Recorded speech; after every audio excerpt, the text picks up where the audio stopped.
എല്ലാവർക്കും നമസ്കാരം. റിറ്റ്സിലേക്ക് സ്വാഗതം. ഞാൻ ബിജു ആർ കെ, കാലിക്കറ്റ് യൂണിവേഴ്സിറ്റിയുടെ ലോ ഫാക്കൽറ്റി ഡീനായും അതുപോലെ തന്നെ കോഴിക്കോട് ഗവൺമെൻറ് ലോ കോളേജിൽ നിയമവിഭാഗത്തിൽ അസോസിയേറ്റ് പ്രൊഫസറായും സ്ഥാപനമനുഷ്ഠിച്ചതിന് ശേഷം ഇപ്പോൾ വിരമിച്ചിരിക്കുകയാണ്. റിറ്റ്സിൻ്റെ ആരംഭിക്കാനിരിക്കുന്ന ജുഡീഷ്യൽ സർവീസ് എക്സാമിനേഷൻസിന് വേണ്ടിയുള്ള പരിശീലനത്തിൻ്റെ പ്രധാന ഫാക്കൽറ്റിയായി പ്രവർത്തിക്കാൻ തീരുമാനിച്ചിരിക്കുകയാണ്. റിറ്റ്സിൻ്റെ ആ പരിപാടി വരുന്ന ജൂൺ മാസം 1-ാം തീയതി മുതൽ ഓൺലൈനായി ക്ലാസ്സുകൾ നൽകിക്കൊണ്ട് ആരംഭിക്കുന്നത്. നിങ്ങൾക്കറിയാവുന്നതുപോലെ കേരള ജുഡീഷ്യൽ സർവീസിൽ സിവിൽ ജഡ്ജായി നിയമനം ലഭിക്കുന്നതിന് വേണ്ടിയുള്ള എക്സാമിനേഷൻ പ്രോസസ്സ് 3 ഘട്ടങ്ങളിലായിട്ടാണ് നടക്കുന്നത്. ഒന്നാമത്തെ ഘട്ടം ഒരു പ്രിലിമിനറി പരീക്ഷയാണ്, അതൊരു ക്വാളിഫയിങ് പരീക്ഷയാണ്. രണ്ടാമത്തെ ഘട്ടം മെയിൻ എക്സാമിനേഷനാണ്, അത് 4 പേപ്പറുകളിലായി ഡിസ്ക്രിപ്റ്റീവായിട്ടുള്ള ഒരു പരീക്ഷയാണ്. മൂന്നാമത്തേത് ഇൻ്റർവ്യൂ ആണ്. ഇതിൽ ഒന്നാമത്തെ പ്രിലിമിനറി ഘട്ടം part A, part B, part C എന്ന 3 ഭാഗങ്ങളായിട്ടാണ് അതിൻ്റെ ക്വസ്റ്റ്യൻ പേപ്പർ തയ്യാറാക്കുന്നത്. പാർട്ട് എയിൽ 40 ചോദ്യങ്ങളും പാർട്ട് ബിയിൽ 40 ചോദ്യങ്ങളും പാർട്ട് സിയിൽ 20 ചോദ്യങ്ങളുമാണുള്ളത്. പാർട്ട് എയിലെ ചോദ്യങ്ങൾ സിവിൽ മേഖലയിൽ നിന്നുള്ളതും പാർട്ട് ബിയിലെ ചോദ്യങ്ങൾ ക്രിമിനൽ മേഖലയിൽ നിന്നുള്ളതും പാർട്ട് സിയിലെ ചോദ്യങ്ങൾ basic constitutional awareness, mental ability തുടങ്ങിയ മേഖലകളിൽ നിന്നുള്ളതുമാണ്. ഒരു ചോദ്യത്തിന് 2 മാർക്കാണ്. ഒരു തെറ്റായ ഉത്തരത്തിന് 1 മാർക്ക് ഡിഡക്റ്റ് ചെയ്യും. ഈ രീതിയിലാണ് ആ ചോദ്യ പേപ്പർ തയ്യാറാക്കിയിട്ടുള്ളത്. 2024 പ്രവേശന പരീക്ഷയുടെ ഭാഗമായി പ്രിലിമിനറി പരീക്ഷ കഴിഞ്ഞ മെയ് മാസം 11-ാം തീയതി നടത്തപ്പെട്ടു കഴിഞ്ഞു. 2025 പരീക്ഷയെ ലക്ഷ്യം വെച്ചുകൊണ്ടുള്ള റിറ്റ്സിൻ്റെ പരിശീലന പദ്ധതിയുടെ ഒരു പ്രവേശിക എന്നുള്ള നിലയ്ക്ക് 2024 ക്വസ്റ്റ്യൻ പേപ്പറിനെ ഒന്ന് അനലൈസ് ചെയ്യാനാണ് ഈ വീഡിയോയിലൂടെ ശ്രമിക്കുന്നത്. ക്വസ്റ്റ്യൻ പേപ്പർ പരിശോധിക്കുന്നതിന് മുൻപായി ചില കാര്യങ്ങൾ സൂചിപ്പിക്കാൻ ആഗ്രഹിക്കുകയാണ്. ഒന്നാമതായി തന്നെ വളരെ നല്ല ഒരു മോഡറേറ്റ് ഡിഫിക്കൽട്ട് ലെവലിലുള്ള ഒരു ക്വസ്റ്റ്യൻ പേപ്പറാണ് ഇപ്രാവശ്യം ഉണ്ടായിരുന്നത്.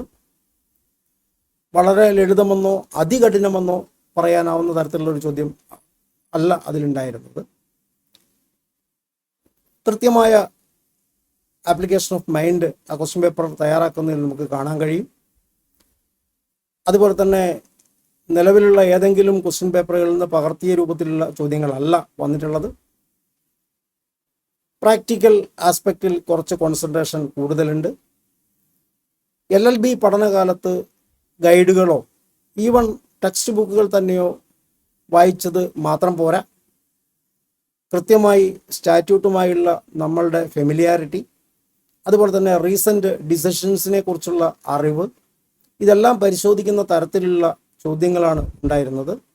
മൾട്ടിപ്പിൾ ചോയ്സ് ക്വസ്റ്റ്യൻസ് ആയിരുന്നത് കൊണ്ട് തന്നെ തീർച്ചയായിട്ടും ആഴത്തിലുള്ള അറിവിൻ്റെ ഒരു പരിശോധന ആ ചോദ്യങ്ങളിൽ നടന്നിട്ടുണ്ട്. മറ്റു പ്രധാനപ്പെട്ട കാര്യം എടുത്തു പറയാനുള്ളത് അതിൻ്റെ പ്രൊവിഷണൽ കീ പ്രസിദ്ധീകരിക്കപ്പെട്ടിട്ടുണ്ട്. ആ കീ പൂർണ്ണമായും ശരിയാണ് എന്നാണ് എനിക്ക് ബോധ്യപ്പെട്ടിട്ടുള്ളത്. അതിൽ തെറ്റൊന്നും കാണാൻ വേണ്ടി കഴിഞ്ഞിട്ടില്ല. അപ്പോൾ ഇത്രയുമാണ് അതിനെക്കുറിച്ച് ക്വസ്റ്റ്യൻ പേപ്പറിനെ കുറിച്ച് പറയാനുള്ളത്. ഇനി നേരെ ക്വസ്റ്റ്യൻ പേപ്പറിലേക്ക് കിടക്കാം.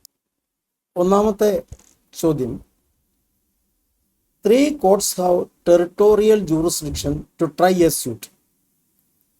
Parties have entered into an agreement that the dispute between them shall be tried in one of such courts. It is contended that the agreement is contrary to public policy and violative of Section 28 of the Indian Contract Act and Section 20 Clause C of the Civil Procedure Code 1908 decide. Option A, it is violative of Section 28 of the Indian Contract Act. Option B, it is violative of Section 20 Clause C of the CPC. Option C, it is violative of Section 28 of the Indian Contract Act, but not violative of Section 20C of the Code of Civil Procedure. D, it is not violative of either Section 28 of the Indian Contract Act or Section 20 Clause C of the Code of Civil Procedure. The correct answer is option D. It is not violative of either Section 28 of the Indian Contract Act or Section 20 Clause C of the Civil Procedure Code. The reason is that the basic principle behind this question is nobody can confer jurisdiction upon a court by consent or agreement. But if there are courts having concurrent jurisdiction, there is nothing violative of Section 28 of the Indian Contract Act. That Section 28 of the Indian Contract Act provides for agreements in restraint of legal proceeding. Section 28 പറയുന്നത് every agreement by which a party thereto is restricted absolutely from enforcing his rights under എന്നാണ്. അപ്പോൾ absolute റെസ്ട്രെയിൻ്റ് ഉണ്ട് legal proceedings pursue എങ്കിൽ മാത്രമേ section 28 ഉണ്ടാവുള്ളൂ. ഒന്നിലധികം കോടതികൾക്ക് സ്റ്റാറ്റ്യൂട്ടറിയായി ഒരേ സമയം കൺകറന്റ് ജൂറിസ്ഡിക്ഷൻ ഉണ്ടായിരിക്കെ ഇതിലൊരു കോടതിയായിരിക്കും നമ്മൾ സ്വീകരിക്കുക. എന്ത് പാർട്ടീസ് തമ്മിൽ എഗ്രി ചെയ്താൽ കുഴപ്പമില്ല. മറിച്ച് മേൽപ്പറഞ്ഞ കുറേ ക്ലോസുകൾ അഗ്രിമെൻറ്റിൽ എഴുതി അതിനുശേഷം അവസാനം പറയുകയാണ് മേൽക്കാര്യത്തിൽ എന്തെങ്കിലും തർക്കമുണ്ടായാൽ നമ്മൾ രണ്ടുപേരും ഒരു തരത്തിലും കോടതിയെ സമീപിക്കുകയോ നിയമപരമായി മുന്നോട്ട് പോവുകയോ ഇല്ല എന്ന അവസാനം ഒരു ക്ലോസ് അഗ്രിമെൻറ്റിൽ എഴുതിയാൽ that is violative of section 28. അല്ലാതെ ഒന്നിലധികം കോടതികൾക്ക് ഒരേ സമയം വരാം. കാരണം സെക്ഷൻ 20 ക്ലോസ് സി പറയുന്നത് cause of CPC, section 20 clause C of CPC പറയുന്നത് കോസ് ഓഫ് ആക്ഷൻ എറൈസ് ചെയ്യുന്ന സ്ഥലം അല്ലെങ്കിൽ ഡിഫൻഡന്റ് റിസൈഡ് ചെയ്യുന്ന സ്ഥലം, ഇതിൽ ഏത് സ്ഥലത്ത് വേണമെങ്കിലും സ്യൂട്ട് ഫയൽ ചെയ്യാം. അപ്പോൾ ആ നിലയ്ക്ക് ഒന്നിലധികം കോടതിയിൽ ജൂറിസ്ഡിക്ഷൻ വരാം. അപ്പോൾ അതിലേതെങ്കിലും ഒന്ന് മാത്രം വരുന്നത്. ഇതിനൊരു പ്രാക്ടിക്കൽ ഇല്ലസ്ട്രേഷനാണ്. നമ്മൾ വാറണ്ടി കാർഡുകളും ഗ്യാരണ്ടി കാർഡുകളും ഒക്കെ വാങ്ങുമ്പോൾ അതിൻ്റെ അടിയിൽ ചിലപ്പോൾ എഴുതിയിട്ടുണ്ടാവും സബ്ജക്റ്റ് ബോംബെ ജൂറിസ്ഡിക്ഷൻ ഉള്ളി, സബ്ജക്റ്റ് ഡൽഹി ജൂറിസ്ഡിക്ഷൻ ഉള്ളി. ഇതൊക്കെ ശരിയാണോ? നമുക്ക് കൊച്ചിയിൽ നിന്ന് മേടിച്ചാണെങ്കിൽ കോഴിക്കോട് നിന്ന് മേടിച്ചാണെങ്കിൽ ഇവിടെ തന്നെ കേസ് കൊടുക്കാൻ പറ്റൂ എന്നൊക്കെ സംശയം ഉന്നയിക്കാറുണ്ട്. ആ സംശയത്തിൽ കാര്യമില്ല. ഒറ്റ കാര്യമുള്ളൂ, ആ വാറണ്ടി കാർഡിലെ ഗ്യാരണ്ടി കാർഡിലെ ആ ക്ലോസിന് നമുക്ക് നോട്ടീസ് ഉണ്ടായിരുന്നോ എന്ന വിഷയം വേണമെങ്കിൽ നമുക്ക് കണ്ടസ്റ്റ് ചെയ്യാം. പക്ഷേ അത് നമ്മൾ അറിഞ്ഞുകൊണ്ടാണ് വാങ്ങിയതെങ്കിൽ ആ ക്ലോസിന് നിയമപരമായി തടസ്സമൊന്നുമില്ല. അങ്ങനെ തീരുമാനിക്കുന്നതുകൊണ്ട് പ്രശ്നമൊന്നുമില്ല. അപ്പോൾ ഒന്നാമത്തെ ചോദ്യത്തിനെ സംബന്ധിച്ചിടത്തോളം ഉത്തരം it is not violative either of section 28 Indian contract act or of section 20 clause C CPC. രണ്ടാമത്തെ ചോദ്യം, the claim petitioner is a person who has purchased the property from a party to the suit during the pendency of that suit. In his petition under Order 21 Rule 98 of the CPC, can he set up an independent title?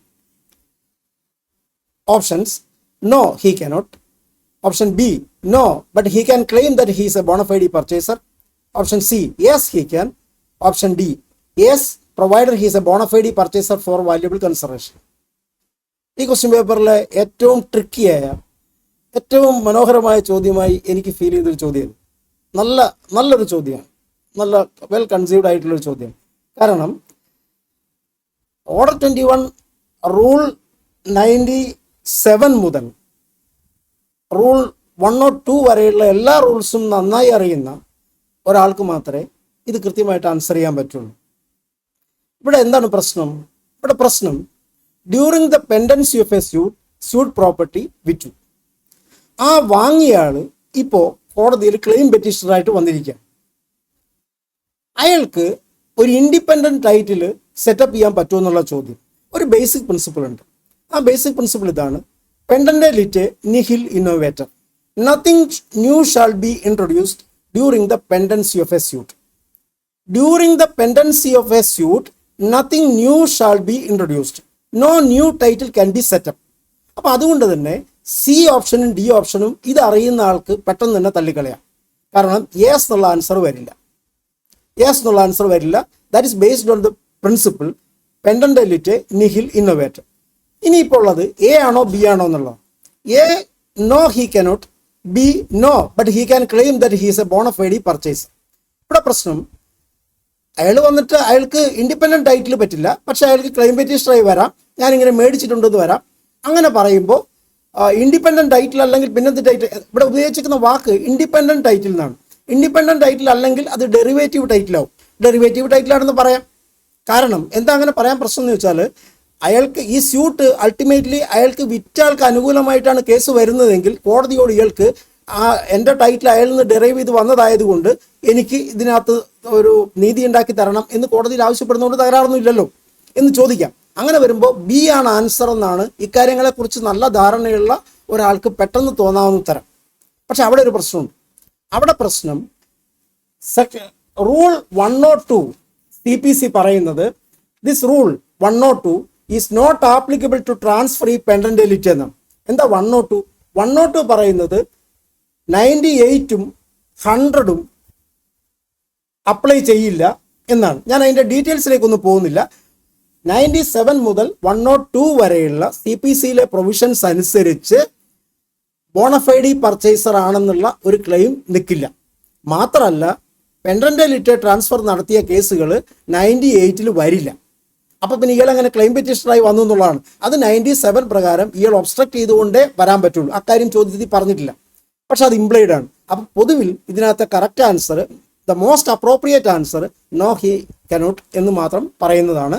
അത് section rule 97 മുതൽ 102 വരെയുള്ള CPC provisions അനുസരിച്ചും അതുപോലെ തന്നെ section 52 transfer of property act അനുസരിച്ചും ഈ ഉത്തരത്തിലേക്ക് നമുക്ക് എത്താവുന്നതാണ്. രണ്ട് വിധത്തിൽ ആലോചിച്ചാലും ഈ ഉത്തരത്തിലേക്ക് നമുക്ക് എത്താൻ കഴിയും. മൂന്നാമത്തെ ചോദ്യം, what is the remedy available to a party to challenge a compromise degree?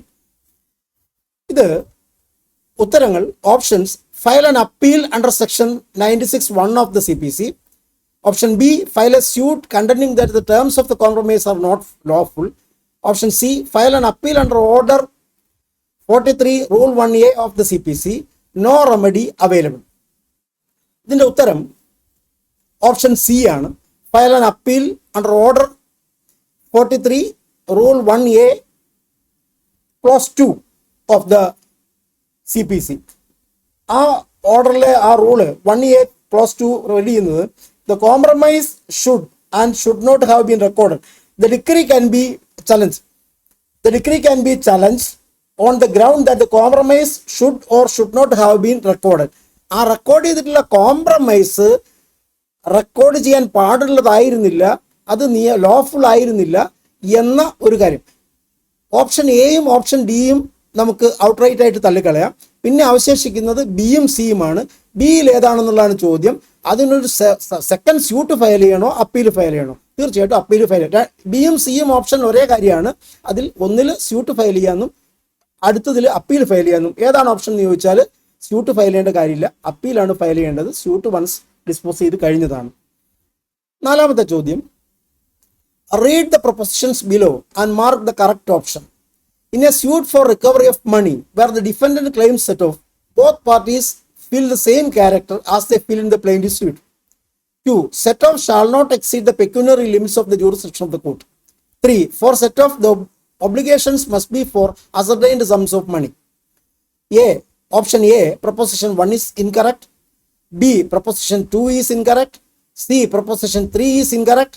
D. Proposition 1 to 3 are correct. D is the answer. Proposition 1 to 3 are correct. So far as set off is concerned, all these propositions are correct. A defendant, both the parties shall fill the same character, but that may not be so in the case of a counterclaim. Counterclaim ആകുമ്പോൾ parties ഒരേ character fill ചെയ്യില്ല. ഇവിടെ set of ആണ്. Set of ആകുമ്പോൾ തീർച്ചയായിട്ടും parties അതേ character തന്നെയാണ് fill ചെയ്യുന്നത്. പ്ലെയിൻറ്റിഫ് ആയിട്ടും ഡിഫൻഡൻ്റ് ആയിട്ടും തന്നെ നിൽക്കും, മാറ്റമൊന്നുമില്ല. അതുപോലെ തന്നെ പെക്യൂനറി ലിമിറ്റ്സിനുള്ളിൽ മാത്രമേ സെറ്റ് ഓഫ് പറ്റുള്ളൂ. അത് പറയേണ്ട കാര്യമില്ല, കാരണം set of cannot exceed the plain claim. അതുകൊണ്ട് അതിനുള്ളിൽ തന്നെ നിൽക്കുള്ളൂ. ആ സെക്കൻഡ് കാര്യം പറയേണ്ട കാര്യം തന്നെയില്ല.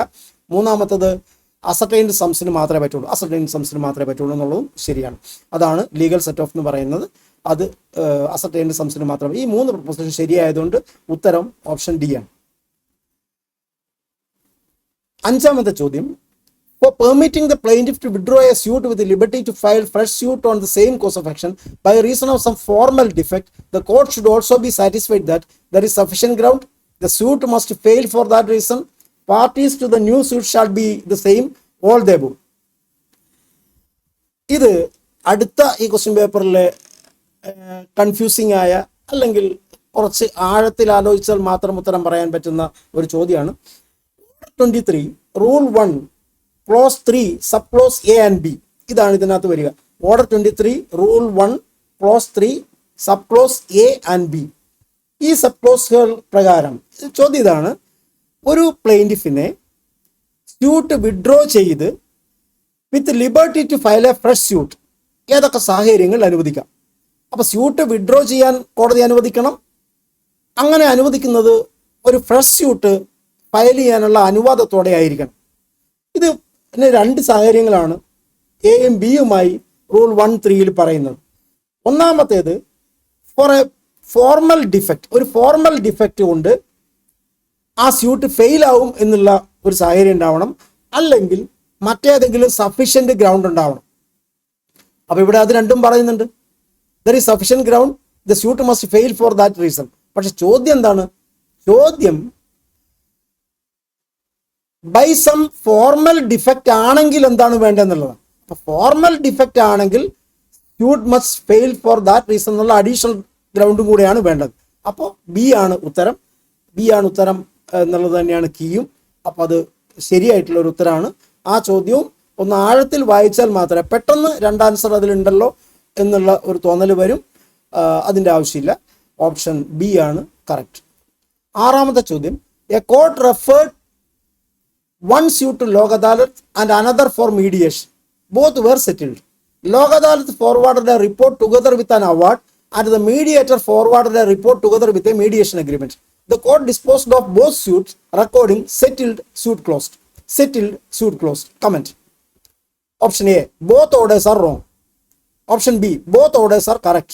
Option C, order in the suit referred to Adalat is correct.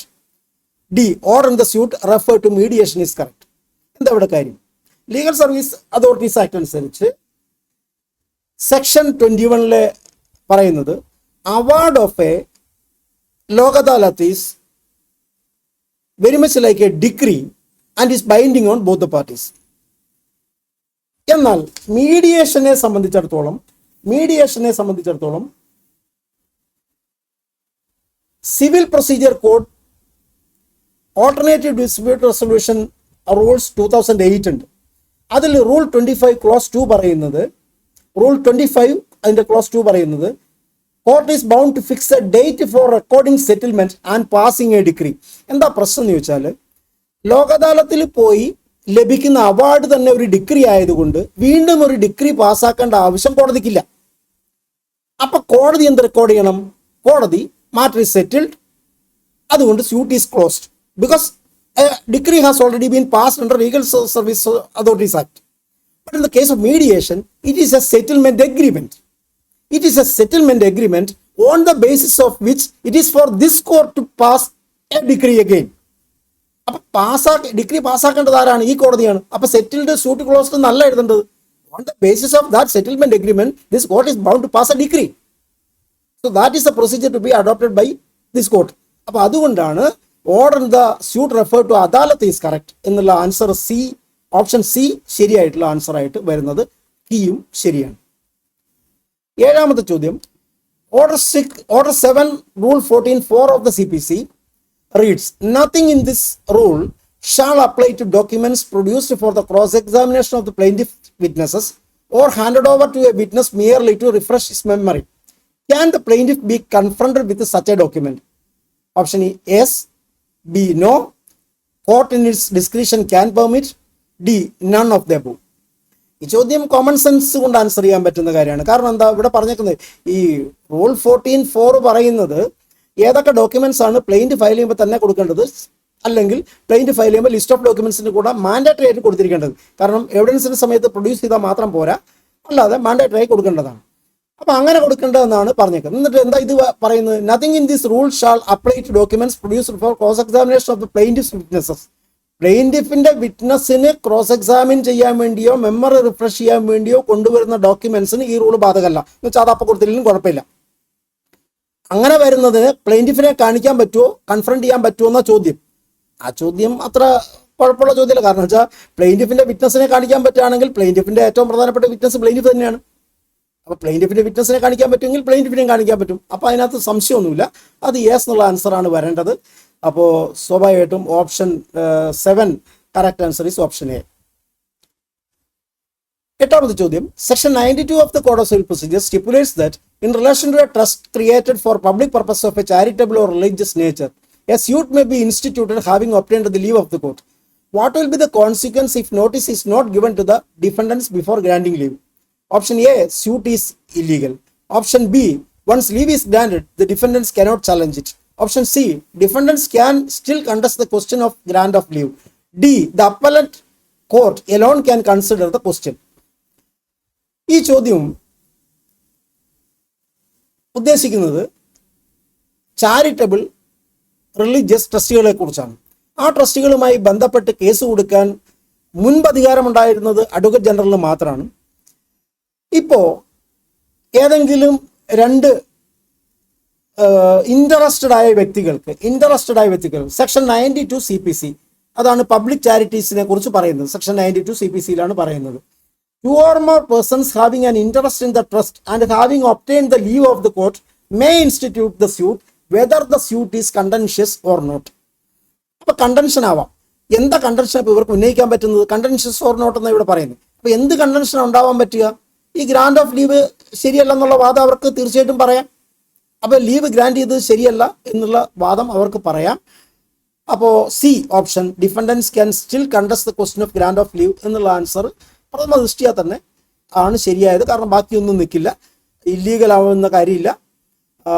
ഡിഫൻഡൻസിന് challenge ചെയ്യാൻ ഒരിക്കലും പറ്റില്ല. ലീവ് കോടതി അവരോട് ചോദിക്കാതെ ചെയ്താൽ എന്ന് പറഞ്ഞാൽ അത് നാച്ചുറൽ ജസ്റ്റിസിന് വിരുദ്ധമാണ്. അപ്പലറ്റ് കോർട്ട് എല്ലാം എന്ന് പറയുന്നത് ശരിയല്ല. കാരണം ഈ സ്യൂട്ടാണ് ഡിസൈഡ് ചെയ്യാനുള്ളത്. ഈ സ്യൂട്ടിൽ മിണ്ടാൻ പറ്റിയാൽ പിന്നെ എങ്ങനെ അപ്പലറ്റ് കോർട്ടിൽ പറ്റും? അപ്പോൾ കോമൺ സെൻസിക്കലായി ബേസിക് പ്രിൻസിപ്പിൾസിനെ കുറിച്ച് അറിവുള്ള ഒരാൾക്ക് ആ സി എന്നുള്ള ആൻസറിലേക്ക് പെട്ടെന്ന് എത്താൻ പറ്റും. 9ാമത്തെ ചോദ്യം, when material irregularity and fraud in conducting sale stands proved, what should be the view taken by the execution court while deciding a petition filed under Order 21 Rule 90 of the CPC? The court is bound to set aside the sale. Sale can be set aside only if the petitioner proves to have sustained substantial injury. To set aside the sale, the petitioner shall further establish malice on the part of the decree holder. To set aside the sale, the petitioner shall further establish that the proclamation was defective. ഇപ്പോൾ ചോദ്യം, execution പ്രൊസീഡിങ്സിൽ sale നടത്തിയപ്പോൾ അതിൽ ഇറഗുലാരിറ്റിയും ഫ്രോഡും ഉണ്ടെന്ന് മനസ്സിലായിട്ടുണ്ട്, അത് prove ചെയ്യപ്പെട്ടിട്ടുണ്ട്. അപ്പോൾ അങ്ങനെയാണെങ്കിൽ എന്താണ് പ്രൊസീജിയർ എന്നുള്ളതാണ്. അപ്പോൾ എന്താണ് പ്രൊസീജിയർ എന്നുള്ളത് കൃത്യമായി ഓർഡർ 21 റൂൾ 90 ക്ലോസ് 2, ഇത് ഡയറക്റ്റ് ചോദ്യമാണ്. അതിനകത്ത് പറയുന്നുണ്ട്, no sale shall be set aside on the ground of irregularity or fraud in publishing or conducting it unless upon the facts proved the court is satisfied that the applicant has sustained substantial injury. അപ്പോൾ substantial injury കൂടി prove ചെയ്തിട്ടുണ്ടെങ്കിൽ മാത്രമേ, എന്ന് വെച്ചാൽ fraud മാത്രം prove ചെയ്താൽ പോരാ, plus substantial ഇഞ്ചുറിയും prove ചെയ്യണം. അതുകൊണ്ട് ഇവിടെ ആ ഓപ്ഷൻ ഉള്ളത് ഓപ്ഷൻ ബി ആണ്. അതുകൊണ്ട് option B is the correct answer എന്ന് നമുക്ക് ഉറപ്പായി വിചാരിക്കാം. കീയിലും അങ്ങനെ തന്നെയാണ്, തെറ്റില്ല. 10ാമത്തെ ചോദ്യം, the court must ensure a few essentials before accepting the plea of bar under Order 2, Rule 2 of the CPC. Choose the most appropriate option. A, both suits are based on the same cause of action and the plea under Order 2, Rule 2 is supported by evidence. Option B, both suits are based on the same cause of action and the bar is pleaded. Option C, both suits are based on the same cause of action, the bar is pleaded, an issue is raised and the parties are thereby called upon to prove defense and the plea under Order 2, Rule 2 is supported by evidence. Option D, both suits are based on the same cause of action, the bar is pleaded and the plea under Order 2, Rule 2 is supported by evidence. ചോദ്യങ്ങൾ വളരെ കെയർഫുള്ളായി ശ്രദ്ധയോടെ വായിക്കേണ്ടതിൻ്റെ ആവശ്യം ബോധ്യമാക്കുന്ന ഒരു ചോദ്യം. ഇതിനെക്കുറിച്ച് ഒരു സാമാന്യ ധാരണ മാത്രമുള്ള ആൾക്കും കറക്റ്റായ ഉത്തരത്തിലേക്ക് എത്താൻ പറ്റും ഈ ചോദ്യവും അതിൻ്റെ ഓപ്ഷൻസും ഒന്ന് ശ്രദ്ധിച്ച് വായിക്കുകയാണെങ്കിൽ. എന്തപ്പോൾ നമുക്കിത് ശ്രദ്ധിച്ച് വായിച്ചാൽ മനസ്സിലാവുന്നത്? എ ബി സി ഡി 4 ഓപ്ഷനിലും കോമൺ ആയിട്ടുള്ള ഒരു കാര്യമാണ് suits are based on same course of action. എല്ലാത്തിലുണ്ട് suits are based on same course. അപ്പോൾ ഒരു എസെൻഷ്യൽ അതാണ്, suits are based on same course of action. ഒന്നാമത്തേതിൽ എന്താ പറഞ്ഞേക്കുന്നത്? The plea and under order 2 rule 2 is supported by evidence. Option ഡിയിൽ പറഞ്ഞേക്കുന്നത് the bar is pleaded and the plea under order 2 rule 2 is supported by evidence. രണ്ടും ഒന്ന് തന്നെയാണ്. അപ്പോൾ എയും ഡിയും ഏതാണ്ട് ഒരേ കാര്യമാണ്. അപ്പോൾ ഒരെണ്ണത്തിന് നമുക്ക് കൂട്ടിയാൽ മതി, കാരണം പ്ലീ ചെയ്യാതെ അത് പ്ലീഡഡ് എന്ന് പറഞ്ഞെന്ന് മാത്രമേ ഉള്ളൂ, എടുത്തു പറഞ്ഞു എന്ന് മാത്രമേ ഉള്ളൂ. അപ്പോൾ ഡി എടുക്കാം. അപ്പോൾ ബി സി ഡി മൂന്നിലേത് വരാം. Both the suits are based on the same course of action and bar is pleaded മാത്രമേ ഉള്ളൂ. Supported by evidence രണ്ടാമത്തേലില്ല.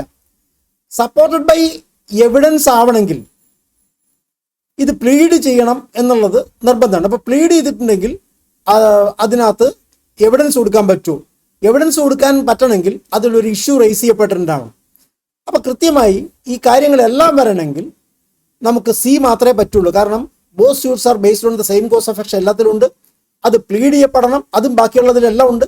പ്ലീഡ് ചെയ്യപ്പെടണം. അങ്ങനെ പ്ലീഡ് ചെയ്തതിൽ ഒരു ഇഷ്യൂ റേസ് ചെയ്യപ്പെട്ടിട്ടുണ്ടാവണം. ആ ഇഷ്യൂവിൻ്റെ മുകളിൽ, കാരണം you can adduce evidence only on an issue. If there is no issue there is no scope for evidence. അപ്പോൾ അതുകൊണ്ട് എവിഡൻസ് കൊടുക്കണമെങ്കിൽ ഇഷ്യൂ ഉണ്ടാവണം, ഇഷ്യൂ ഉണ്ടാവണമെങ്കിൽ പ്ലീഡിങ് ഉണ്ടാവണം, പ്ലീഡിങ് ഉണ്ടാവണമെങ്കിൽ മറ്റേ കാര്യം ജനറലായിട്ട് കോമൺ ആണ്. അപ്പോൾ ഇത്രയും വരുമ്പോൾ നമുക്ക് ആലോചിച്ചാൽ തന്നെ ആ ഉത്തരത്തിലേക്ക് എത്താം. പക്ഷെ നല്ല ആലോചന, ഒരു വളരെ ശ്രദ്ധാപൂർവമുള്ളൊരു ശ്രമം വേണം. ഓപ്ഷൻ സി ആണ് അതിൻ്റെ ശരിയായിട്ടുള്ള ഉത്തരം. 11ാമത്തെ ചോദ്യം. Multiple remedies are available to the defendant against whom an ex parte decree is passed. Choose the correct combination. Revision, review, appeal and petition to set aside the decree. Revision, petition to set aside the decree. Review and petition to set aside the decree. Review, appeal and petition to set aside the decree. ഇതും നേരത്തെ പറഞ്ഞതുപോലെ ഒന്ന് കൃത്യമായി മനസ്സിരുത്തി ഒന്ന് ആലോചിച്ചാൽ കിട്ടും. Revision എന്താണെന്ന് അറിയണം എന്ന് മാത്രം. റിവിഷൻ എന്ന് പറയുന്നത് ജൂറിസ്ഡിക്ഷണൽ എറർ ഉണ്ടാവുന്ന സാഹചര്യങ്ങളിൽ ഹൈക്കോടതി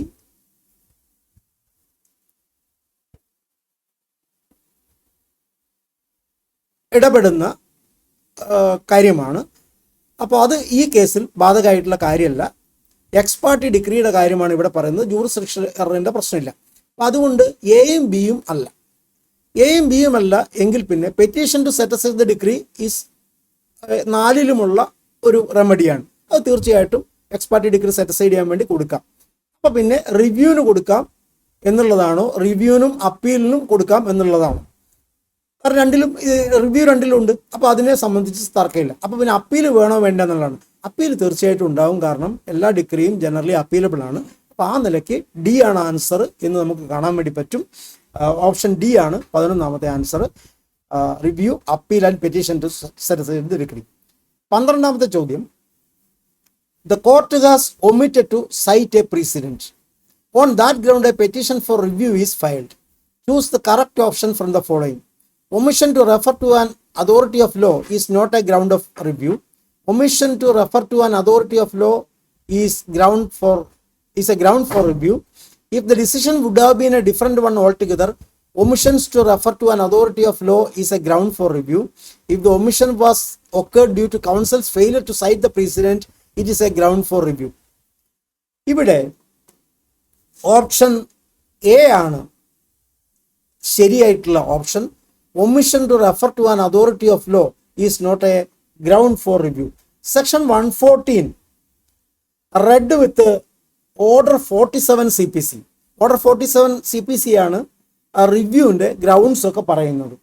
അവിടെ 3 ഗ്രൗണ്ട്സ് ആണ് പറയുന്നത്. Discovery of a new and important matter, അതുപോലെ തന്നെ error, mistake or error apparent on the face of the record, any other sufficient ground. ഈ നിലയ്ക്ക് 3 കാര്യങ്ങളാണ് പറയുന്നത്. കോടതികൾ വളരെ കൃത്യമായി സൂചിപ്പിച്ചിട്ടുണ്ട്. പ്രത്യേകിച്ചും Parsion Devi and others versus Sumitri Devi and others എന്ന് പറഞ്ഞ ഒരു കേസ് വളരെ പ്രധാനപ്പെട്ട ഒരു കേസാണ്. അതുപോലെ തന്നെ മറ്റു പല കേസുകളുണ്ട്, ഞാൻ അതിലേക്കൊന്നും ഇപ്പോൾ വിശദമായിട്ട് പോകുന്നില്ല. പറഞ്ഞിട്ടുള്ള കാര്യം, ഒരു error apparent on the face of the record എന്ന് പറഞ്ഞാൽ എന്താണ് അർത്ഥം? ഒരു റീസണിങ്ങിലൂടെ മാത്രം അതൊരു എററാണെന്ന് നമ്മൾക്ക് കണ്ടെത്താൻ പറ്റുന്ന തരത്തിലുള്ള എറർ ആണെങ്കിൽ that is not an error apparent on the face of the record. ഇവിടെ ഇപ്പോൾ ഒരു പ്രീസിഡന്റ് സൈറ്റ് ചെയ്തിട്ടില്ല എന്ന് നിങ്ങൾ പറയുകയാണെങ്കിൽ ആ പ്രീസിഡന്റ് റിലവൻ്റ് ആണോ, ആ പ്രീസിഡന്റ് സോൾ അതോറിറ്റി ആണോ എന്നൊക്കെയുള്ള കാര്യം ഒരു കൃത്യമായ ജുഡീഷ്യൽ റീസണിങ്ങിലൂടെ മാത്രമേ നമുക്ക് കണ്ടെത്താനാവുള്ളൂ. ഒറ്റ കാഴ്ചയ്ക്ക് ഒരു തേർഡ് പാർട്ടിക്ക് പറയാൻ പറ്റില്ല ഇത് തെറ്റാണ്, 10 എന്ന് എഴുതേണ്ടതിൻ്റെ സ്ഥാനത്ത് 100 എന്ന് എഴുതിപ്പോയി. അത് കൃത്യമായും പ്രകടമായ തെറ്റാണ്. Error apparent on the face of the റെക്കോർഡാണ്. 100 അല്ലെങ്കിൽ 1000 എന്ന് വേർഡ്സിൽ എഴുതി നമ്പറിൽ എഴുതുമ്പോൾ 100 എന്നായിപ്പോയി. Error apparent on the face of the റെക്കോർഡാണ്. ഇത്തരത്തിലുള്ള ഒരു error apparent on the face of the record അല്ല failure to cite a relevant authority. ഒരു റെലവൻ്റ് അതോറിറ്റിയെ സൈറ്റ് ചെയ്തിട്ടില്ല എന്നുള്ളത് റിവ്യൂവിനുള്ള ഒരു ഗ്രൗണ്ട് അല്ലാതാവാൻ കാരണം, ഒരു സഫിഷ്യൻറ്റ് ഗ്രൗണ്ടിൻ്റെ കൂട്ടത്തിൽ പോലും വരാത്തതിൻ്റെ കാരണം അത് ഒരു എററാണോ അല്ലയോ എന്ന് മനസ്സിലാവണമെങ്കിൽ we have to apply our judicial mind, apply reasoning. അപ്പോൾ റീസണിങ് അപ്ലൈ ചെയ്ത് മാത്രം കണ്ടെത്താൻ പറ്റുന്ന ഒരു error is not an error apparent on the face of the record. അപ്പം അതുകൊണ്ട് അത് റിവ്യൂവിൻ്റെ ഗ്രൗണ്ട് അല്ല. അപ്പോൾ ആ നിലയ്ക്ക് വരുമ്പോൾ ഓപ്ഷൻ എ ആണ് ശരിയായിട്ടുള്ള ഉത്തരം. 13ാമത്തെ ചോദ്യം, an order of conditional attachment was passed under order 38 Rule 5 of the Code of Civil Procedure. The defendant ended appearance and furnished sufficient security. What shall be the proper course open to the court? Record the security and continue the attachment. Attachment to be continued till the trial is concluded. Once attachment is effected, security cannot be furnished. As soon as sufficient security is furnished, the court shall lift the attachment.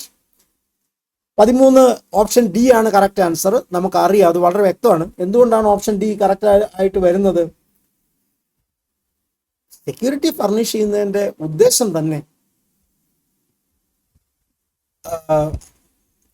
Attachment നടത്തുന്നതിൻ്റെ ഉദ്ദേശം തന്നെ അതിന് sufficient security ഉണ്ടാവുക എന്നുള്ളതാണ്. ആവശ്യമായ സമയത്ത് ഒരു monetary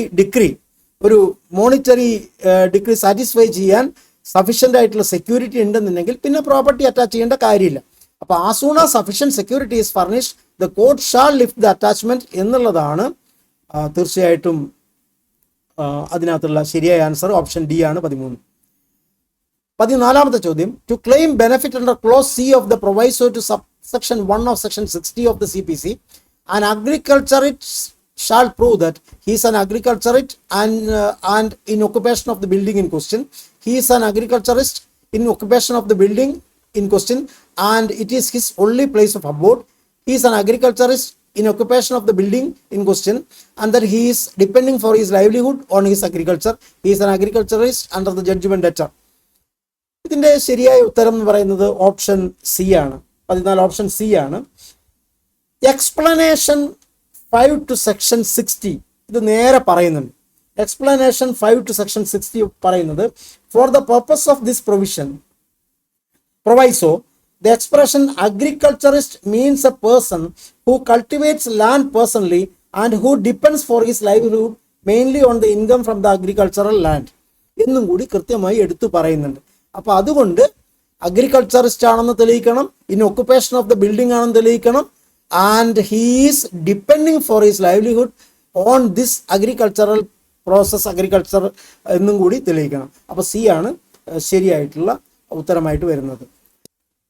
15ാമത്തെ ചോദ്യം, A trespassed upon the land of B and cut down a tree. B sued A for a decree of injunction and against trespass.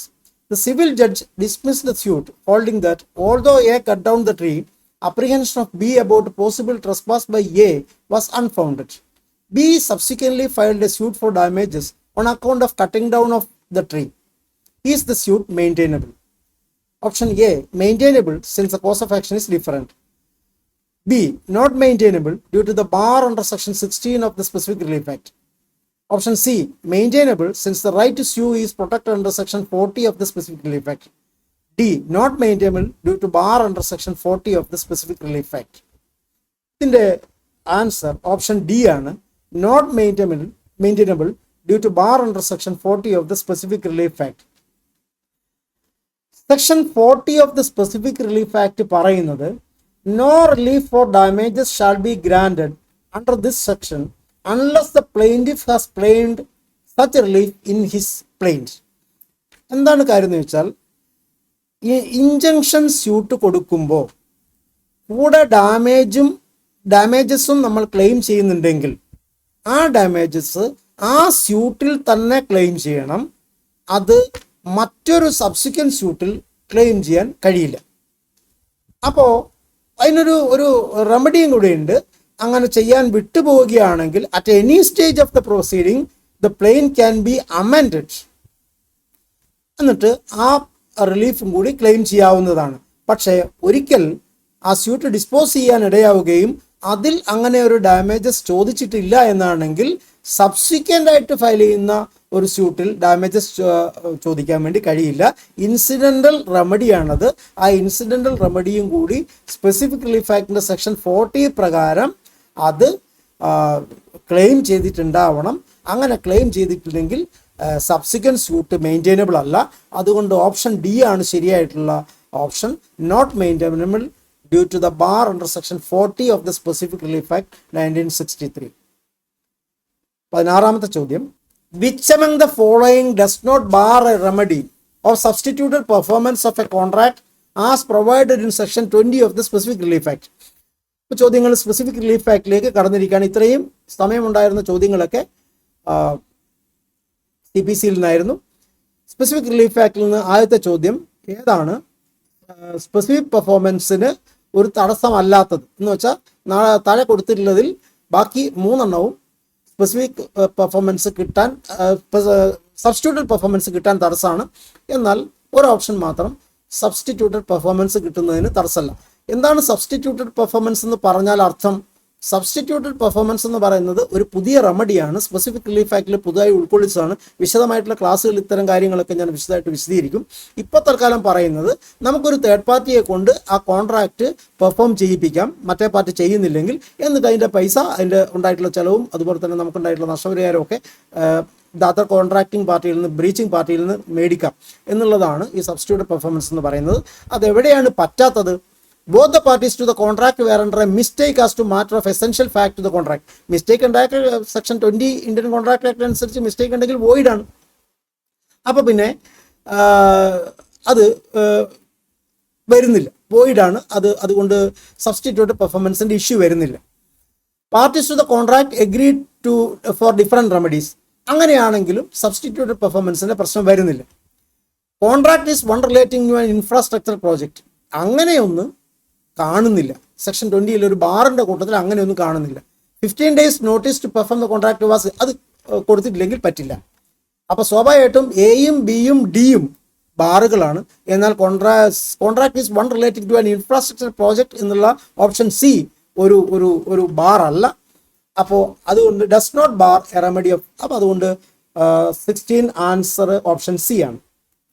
17, a decree of declaration shall be denied if the claim is to declare that the temple there in a temple there shall be pujas thrice a day.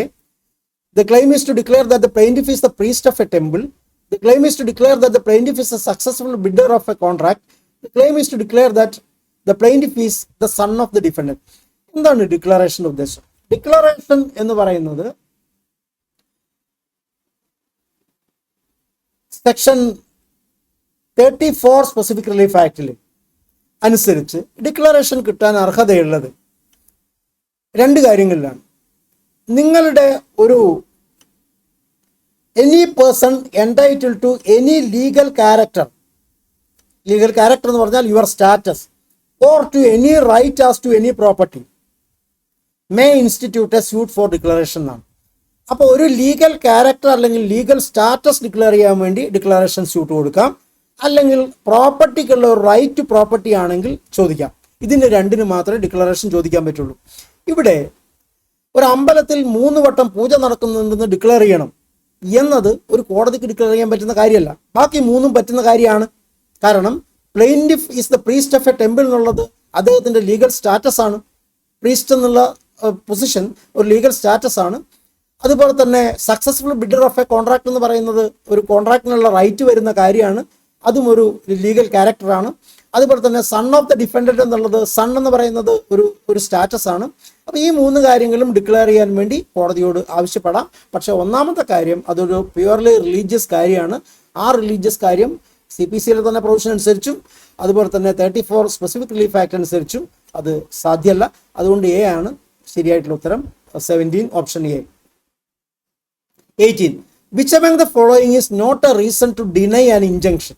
If it is to prevent the breach of a contract, the performance of which would not be successful specifically enforced, if it is to restrain a person from instituting a proceeding in any court, if it is to prevent on the ground of nuisance an act of which it is not reasonably clear that it will be a nuisance, if it is to prevent a continuing breach in which the plaintiff has acquiesced.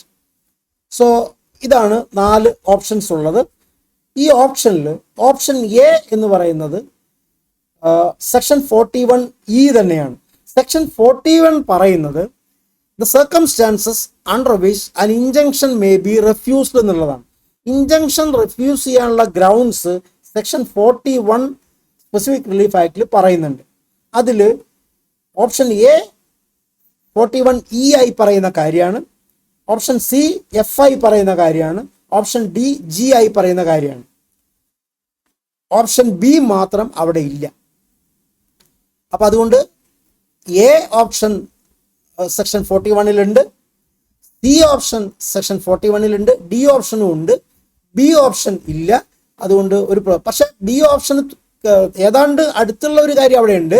Proceeding in a criminal court എന്നായിരുന്നെങ്കിൽ അതവിടെയുണ്ട്. പക്ഷെ ഇവിടെ proceeding in any court എന്നാണ് പറഞ്ഞിട്ടുള്ളത്, അതുകൊണ്ട് അതവിടെ ഇല്ല. അപ്പോൾ ആ നിലയ്ക്ക് ഓപ്ഷൻ ബി ആണ് ശരിയായിട്ടുള്ള ഉത്തരം.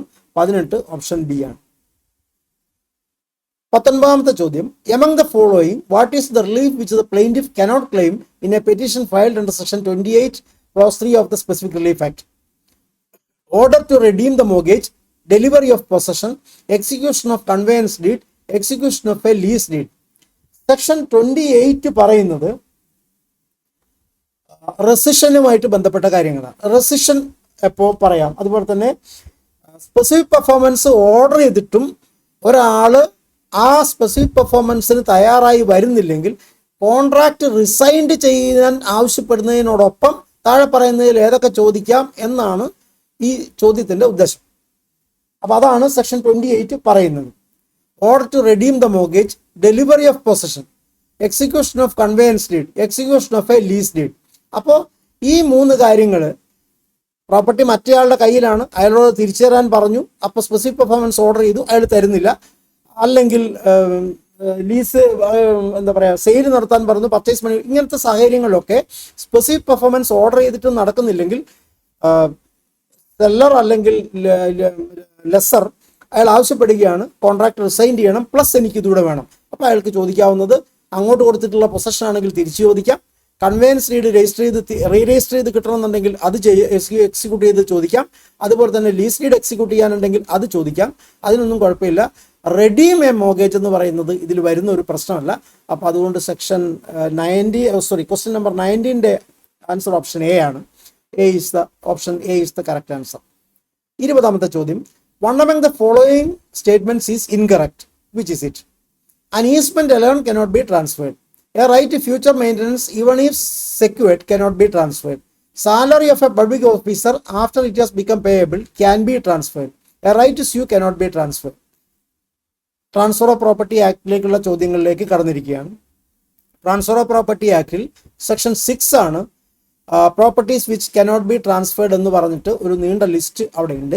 ആ ലിസ്റ്റിൽ ഏതൊക്കെയാണുള്ളത് ഏതൊക്കെയാണ് ഇല്ലാത്തത് എന്ന് അറിയുന്നതിന് അനുസരിച്ചാണ് ഈ ചോദ്യം ആൻസർ ചെയ്യാൻ പറ്റുക. അതിലുള്ള കാര്യമാണ് എന്ന് വെച്ചാൽ നോൺ ട്രാൻസ്ഫറബിൾ പ്രോപ്പർട്ടിയായി സൂചിപ്പിക്കപ്പെട്ടിട്ടുള്ളതാണ് an easement cannot be transferred apart from the dominant heritage. അത് അവിടെയുള്ളതാണ് ഓപ്ഷൻ എ. അത് ട്രാൻസ്ഫറബിൾ പ്രോപ്പർട്ടി അല്ല. A right to future maintenance even if secured cannot be transferred, അതും അവിടെയുണ്ട്. Salary of a public officer after it has become payable cannot be transferred എന്നായിരുന്നെങ്കിൽ അതും ശരിയായേനെ. ഇവിടെ ക്യാൻ ബി ട്രാൻസ്ഫേർഡ് എന്നാണ് section 6 കാര്യമാണിത്. പക്ഷേ ക്യാൻ ബി ട്രാൻസ്ഫേർഡ് എന്ന് എഴുതിയതുകൊണ്ട് അത് ആണ് ഇൻകറക്റ്റ്. അത് കനോട്ട് ബി ട്രാൻസ്ഫേർഡ് എന്നാണ് വരേണ്ടത്. അതുകൊണ്ട് correct answer is option C. A right to sue cannot be transferred എന്നുള്ളതും അവിടെയുണ്ട്. മിയർ റൈറ്റ് ടു സ്യൂ എന്നുകൂടി സെക്ഷനിലുണ്ട്. എന്തായാലും ഓപ്ഷൻ സി ആണ് ശരിയായിട്ടുള്ള ഉത്തരം. 21ാമത്തെ ചോദ്യം, the right of a transferee in good faith and consideration is not protected in one among the following cases. Identify. Cases where the rule of feeding the grant by estoppel apply, transfers to defeat creditors, contracts for sale where there is part performance, pendant transfers. ഇത് വളരെ നല്ലൊരു ചോദ്യമാണ്. Transfer of property ആക്ടിൻ്റെ ഒരു പ്രധാനപ്പെട്ട policy എന്ന് പറയുന്നത് തന്നെ bona fide transferee for value without notice is protected എന്നുള്ളതാണ്. അത് ബാധകമല്ലാത്ത സെക്ഷനാണ് section 52 lis pendens, doctrine of lis pendens, pendent transfers. ഇത് അറിയുന്നവർക്ക് ഈ ചോദ്യം എളുപ്പമുള്ളൊരു ചോദ്യമാണ്. അപ്പോൾ ഓപ്ഷൻ ഡി ആണ് 21ാമത്തെ answer, pendent transfers, doctrine of lis pendens. Question number 22. A buyer of an immovable property has the following rights except one. Identify. To get the benefit of any improvements in the property if the ownership has passed to him. To get the benefit of any improvements in the property even if the property has not passed to him. To the benefit of an increase in the value of the property if the ownership of the property has passed to him. Charge for the advance sale consideration on the property to the extent of the seller's interest in the property. Section 55-ൽ clause 6 ഈ കാര്യങ്ങളൊക്കെ പറയുന്നുണ്ട്. അപ്പോൾ അതിൽ ഒരു ബയറുടെ rights ഏതൊക്കെയാണെന്നൊക്കെ പറയുന്നുണ്ട്. അപ്പോൾ തീർച്ചയായിട്ടും ഇനി അതിനെക്കുറിച്ച് കൃത്യമായി ധാരണ ഇല്ലാത്തവർക്ക് പോലും ഇത് വായിച്ചാൽ റീസണബിളായി ഓപ്ഷൻ ബി ആണ് ശരിയായിട്ടുള്ള ഉത്തരം എന്ന് മനസ്സിലാക്കാൻ കഴിയും. കാരണം ഇംപ്രൂവ്മെൻറ്റ്സ് പ്രോപ്പർട്ടിയിൽ ക്ലെയിം ചെയ്യണമെങ്കിൽ ഓണർഷിപ്പ് പാസ് ചെയ്ത് കഴിഞ്ഞുള്ള ഇമ്പ്രൂവ്മെൻറ്റ്സ് മാത്രമേ സ്വാഭാവികമായിട്ടും ക്ലെയിം ചെയ്യാൻ പറ്റുള്ളൂ. ഓണർഷിപ്പ് അത് ട്രാൻസ്ഫറിലേക്ക് അഥവാ ബയറിലേക്ക് പാസ് ചെയ്തതിന് ശേഷം ഉണ്ടാകുന്ന ഇമ്പ്രൂവ്മെൻറ്റ്സ് ബയർക്കുള്ളതും അതിന് മുൻപുള്ള ഇമ്പ്രൂവ്മെൻറ്റ്സ് സെല്ലർക്കുള്ളതുമാണ്. അത് ഡിറ്റാച്ചബിൾ ആണെങ്കിൽ. അപ്പം അതുകൊണ്ട് സെയിലിന് ശേഷം ഉണ്ടാകുന്ന, ഓണർഷിപ്പ് പാസ് ചെയ്തതിന് ശേഷം ഉണ്ടാകുന്നത് മാത്രമേ പറ്റുള്ളൂ. പാസ് ചെയ്യുന്നതിന് മുൻപ് ഉണ്ടാവുന്നതും പറ്റും എന്നുള്ള രൂപത്തിൽ ഓപ്ഷൻ ബി കൊടുത്തിട്ടുള്ളത് ശരിയായിട്ടുള്ളതല്ല. അപ്പോൾ ഫോളോയിങ് റൈറ്റ്സ് എക്സെപ്റ്റ് വേണമെന്നാണ് പറഞ്ഞിട്ടുള്ളത്. ഏതാണ് എക്സെപ്ഷൻ എന്നുള്ളതാണ് ചോദിച്ചത്. ഓപ്ഷൻ ബി ആണ് ശരിയായിട്ടുള്ള ഉത്തരം. Option B, to get the benefit of any improvements in property even if the ownership has not pass to him. 23ാമത്തെ ചോദ്യം, identify the odd combination with reference to possession. Usufructuary mortgage, mortgage by conditional sale, English mortgage. Usufructuary mortgage, mortgage by conditional sale and anomalous mortgage. Usufructuary mortgage, simple mortgage, English mortgage. Usufructuary mortgage, mortgage by conditional sale. ഇത്രയുമാണ് 4 options കൊടുത്തിട്ടുള്ളത്. പൊസഷനെ സംബന്ധിച്ചിടത്തോളം ഏറ്റവും പ്രധാനപ്പെട്ട കാര്യം, simple മോർഗേജിൽ possession is never handed over എന്നുള്ള 6 തരത്തിലുള്ള മോർഗേജുകളാണുള്ളത്. ഈ 6 മോർഗേജുകളിൽ സിമ്പിൾ മോർഗേജിൻ്റെ പ്രത്യേകതയാണ് possession is in no case possession is transferred, is handed over, possession is never delivered. ബാക്കി എല്ലാത്തിലും പൊസഷൻ. അതിൽ യൂസഫ്രക്ചറി മോർഗേജ് പൊസഷൻ കൊടുക്കാതെ സാധ്യമാവാത്തതാണ്. മോർഗേജ് ബൈ കണ്ടീഷൻ സെയിലിൽ പൊസഷൻ വേണേ ക്ലെയിം ചെയ്യാം. ഇംഗ്ലീഷ് മോർഗേജിൽ പൊസഷൻ നിർബന്ധമായിട്ടും കൊടുത്തിരിക്കണം. ഇത്രയാണ് അതിനകത്ത് ബാക്കിയുള്ളത്. അപ്പോൾ അതിനകത്ത് ചേരാത്ത കാര്യം ഓപ്ഷൻ സി ആണ്. അതിൽ usufructuary mortgage, simple mortgage, English mortgage എന്ന് പറഞ്ഞു. സിമ്പിൾ മോർഗേജിൽ പൊസഷൻ ഒരിക്കലും കൊടുക്കുന്നില്ലാത്തതുകൊണ്ട് അത് ചേരില്ല. ബാക്കി എല്ലാത്തിലും പൊസഷൻ കൊടുക്കേണ്ട തരത്തിലുള്ള, കൊടുക്കേണ്ടതോ കൊടുക്കാവുന്നതോ ആയിട്ടുള്ള മോർഗേജുകളാണ് ബാക്കി 3 മോർഗേജ് ഓപ്ഷനിലുള്ളത്. എന്നാൽ ഓപ്ഷൻ സിയിൽ അങ്ങനെയല്ല. സിമ്പിൾ മോർഗേജ് അതിൽ കയറി വന്നിട്ടുണ്ട്. സിമ്പിൾ മോർഗേജ് ഇതിൽ ദ ഓഡ് വൺ ഔട്ടാണ്. അപ്പോൾ അത് വരേണ്ടതല്ല. അപ്പോൾ ഓപ്ഷൻ സി ആണ് 23-ൽ ഓപ്ഷൻ സി ആണ് തെറ്റായിട്ടുള്ള ഒരു കോമ്പിനേഷൻ. 24ാമത്തെ ചോദ്യം, notice terminating an agricultural lease was send on 1/1/24. asking to surrender possession on 1/4/24. It was served on 10/1/24. Mark the correct statement. If the suit is filed on 11/4/24, it is not barred by law of limitation. If the suit is filed on 11/7/24, it is not barred by law of limitation. In both the cases, suit is not barred by law of limitation. In both the cases, suit is barred by the law of limitation. Option B ആണ് ശരിയായ ഉത്തരം. Relevant ആയിട്ടുള്ള section എന്ന് പറയുന്നത് section 106 transfer of property ആണ്. Section 106 transfer of property act പ്രകാരം lease of agricultural property shall be a lease from year to year ലീസായിട്ട് അത് കണക്കാക്കും. അതിന് 6 months നോട്ടീസ് വേണം. 6 months നോട്ടീസ് വേണം. മാത്രമല്ല അതിൽ ക്ലോസ് 2 ആയി അത് വ്യക്തമായി പറഞ്ഞിട്ടുണ്ട്, notwithstanding anything contained in any other law for the time being in force, the period mentioned in subsection 1 shall commence from the date of receipt of notice. Date of receipt of notice മുതൽ 6 months ആണ് limitation. അപ്പോ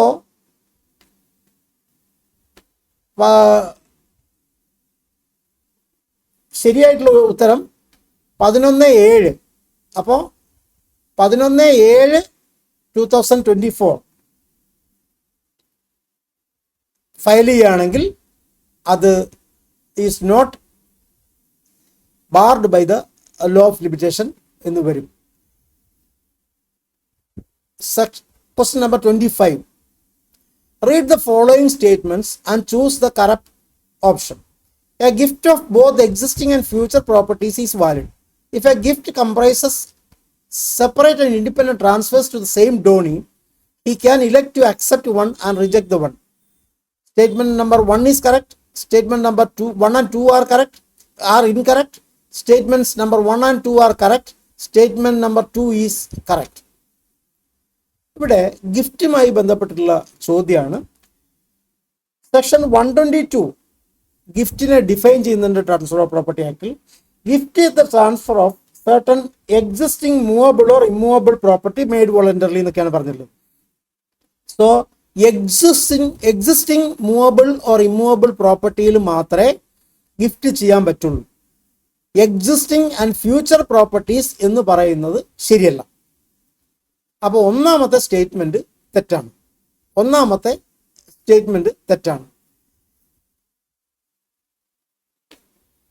രണ്ടാമത്തെ statement, if a gift comprises separate and independent transfers to the same donee, he can elect to accept one and reject the other.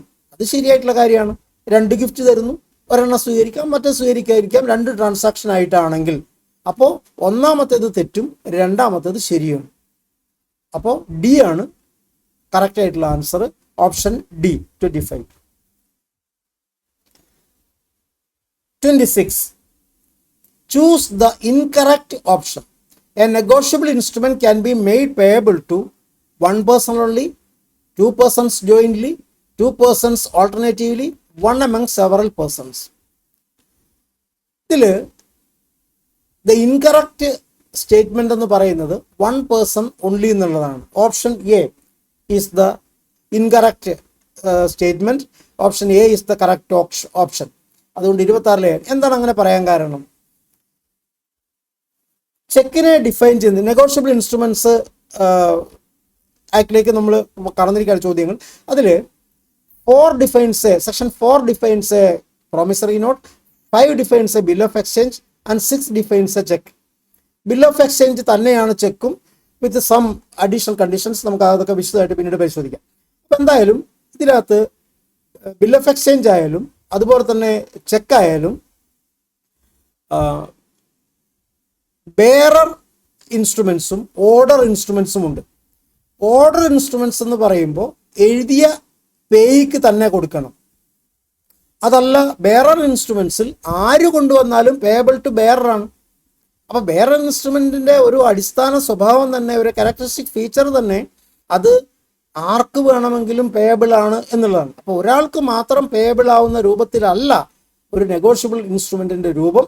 അത് ഒന്നോ ഒന്നിലധികമോ ആൾക്കാർക്കോ അത് bear ചെയ്യുന്ന ആർക്ക് വേണമെങ്കിലും payable ആവുന്ന രൂപത്തിൽ ബെയറർ ഇൻസ്ട്രുമെന്റുകൾ അടക്കം നെഗോഷ്യബിൾ ഇൻസ്ട്രുമെന്റ്സിൽ ഉണ്ട് എന്നുള്ള ബേസിക് കാര്യം അറിയുന്ന ഒരാൾക്ക് തീർച്ചയായിട്ടും ഈ ചോദ്യം ആൻസർ ചെയ്യാൻ കഴിയുന്നതാണ്. 27ാമത്തെ ചോദ്യം, holder in due course of an inchoate promissory note sues for recovery of money. The promissory note is for 10 lakhs, whereas the money actually due to him is rupees 5 lakhs. Which among the following statements is correct? He can recover 10 lakhs provided the promissory note is sufficiently stamped. He can recover 5 lakhs. He can recover nothing. Holder in due course cannot maintain such a suit. ഇതിൽ ആരാണ് ഈ holder in due course എന്നുള്ളത് വളരെ വിശദമായിട്ട് നമുക്ക് ആ കാര്യങ്ങളൊക്കെ പിന്നീട് പരിശോധിക്കാം. സെക്ഷൻ 9 നെഗോഷ്യബിൾ ഇൻസ്ട്രുമെന്റ്സ് അത് ഡിഫൈൻ ചെയ്യുന്നുണ്ട്.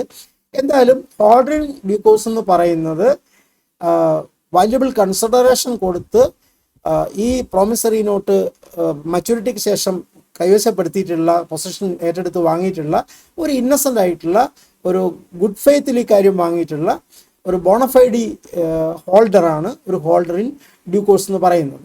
ബേസിക്കലി അത്ര മനസ്സിലാക്കും. അപ്പം അയാളെ സംബന്ധിച്ചിടത്തോളം ഒരു പ്രധാനപ്പെട്ട പ്രിവിലേജ് ഇതാണ്: a holder in due course is not liable for any defect in title of the transferor.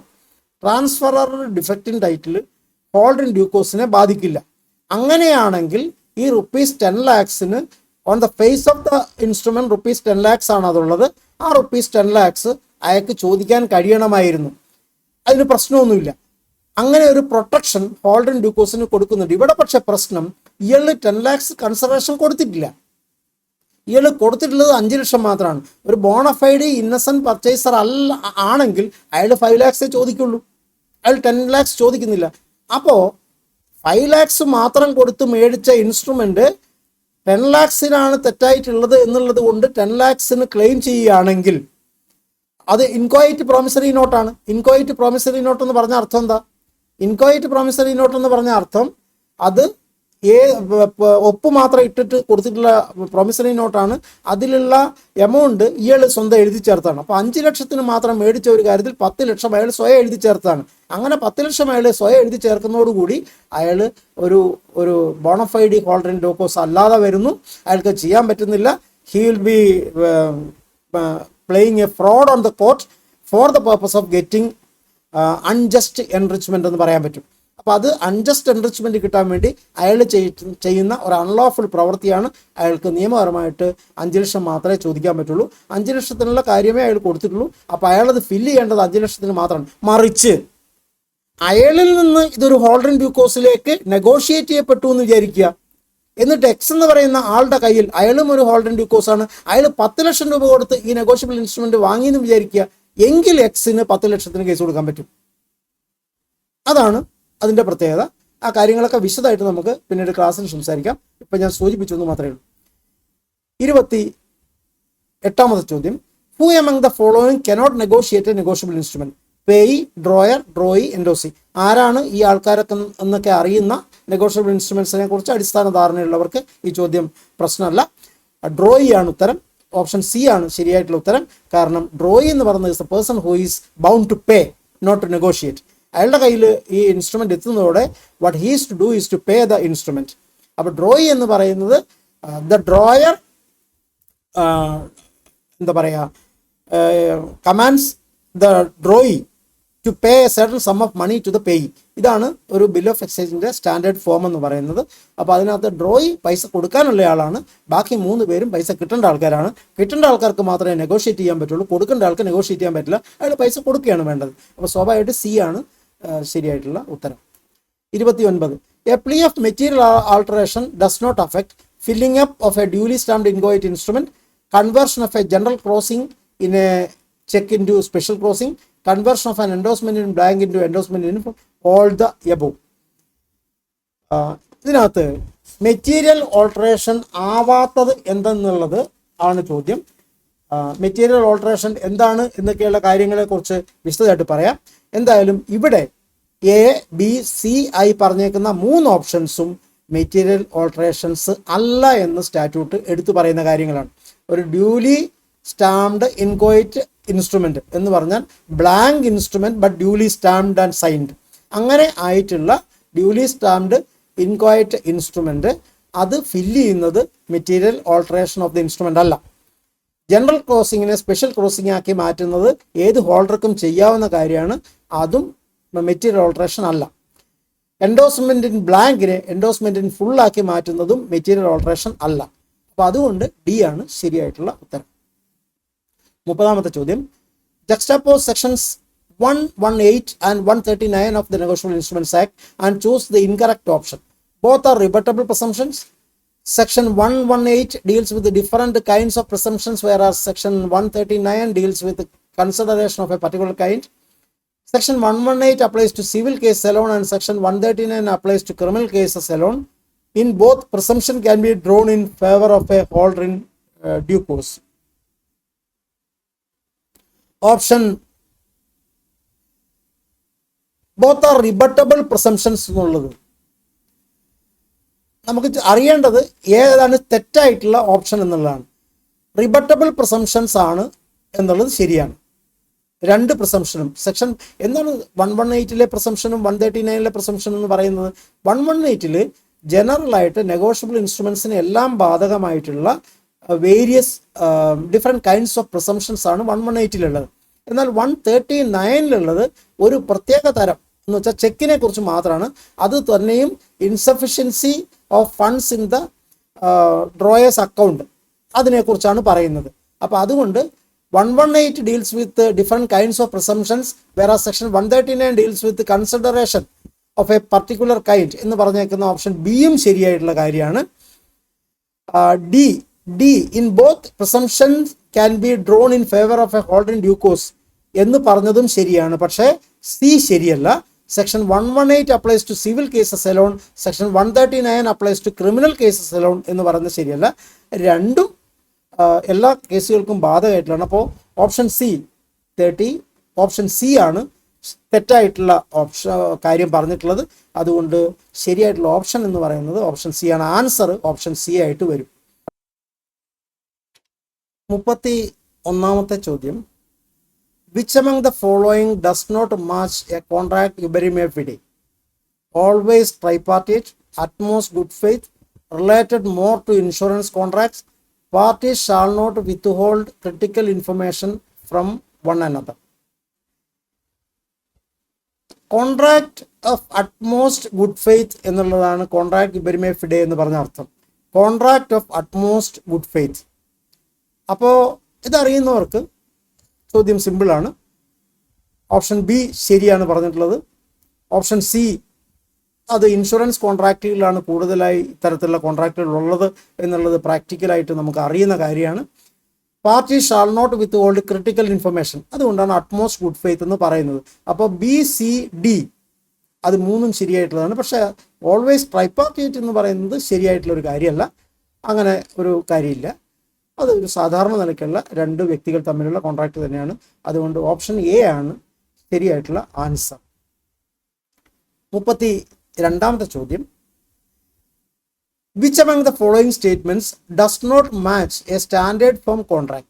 One party has all the bargaining strength, government shall be the one party always, binds both parties, contains a legally enforceable agreement. Standard form കോൺട്രാക്റ്റിന് ചേരാത്ത statement ഏത്? Standard form contract എന്ന് പറയുന്നത് modern contract ലോയുടെ ഭാഗമായിട്ടുള്ള ഒരു development ആണ്. ഇതിനെക്കുറിച്ചൊക്കെ വിശദമായിട്ട് നമുക്ക് പിന്നീട് സംസാരിക്കാവുന്നതാണ്. കോൺട്രാക്ട് ഓഫ് അഡ്ഹഷൻ എന്നും ഇത്തരം കോൺട്രാക്റ്റുകളെ പറയും.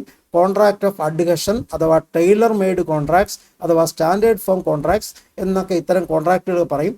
ഈ കോൺട്രാക്റ്റുകളുടെ ഒരു പ്രത്യേകത, ഒരു സൈഡ് വലിയ എനോർമസ് ബാർഗെയിനിങ് പവറുള്ള ഒരു വലിയ സ്ട്രോങ്ങർ പാർട്ടിയും മറ്റേ സൈഡിൽ ഒരു സാധാരണ കൺസ്യൂമർ അല്ലെങ്കിൽ സാധാരണ മനുഷ്യൻ ഒരു വീക്കർ പാർട്ടിയുമായിരിക്കും. അതിൻ്റെ ഫലം എന്താണെന്ന് ചോദിച്ചാൽ ഈ സ്ട്രോങ്ങർ പാർട്ടി അയാൾ തയ്യാറാക്കിക്കൊണ്ട് വരുന്ന ഡോക്യുമെൻറ്റിൽ കോൺട്രാക്റ്റിൽ മറ്റേ പാർട്ടിയെ കൊണ്ട് സൈൻ ചെയ്യിപ്പിക്കുകയോ അയാളെ അതിൽ എഗ്രി ചെയ്യിപ്പിക്കുകയോ ചെയ്യും.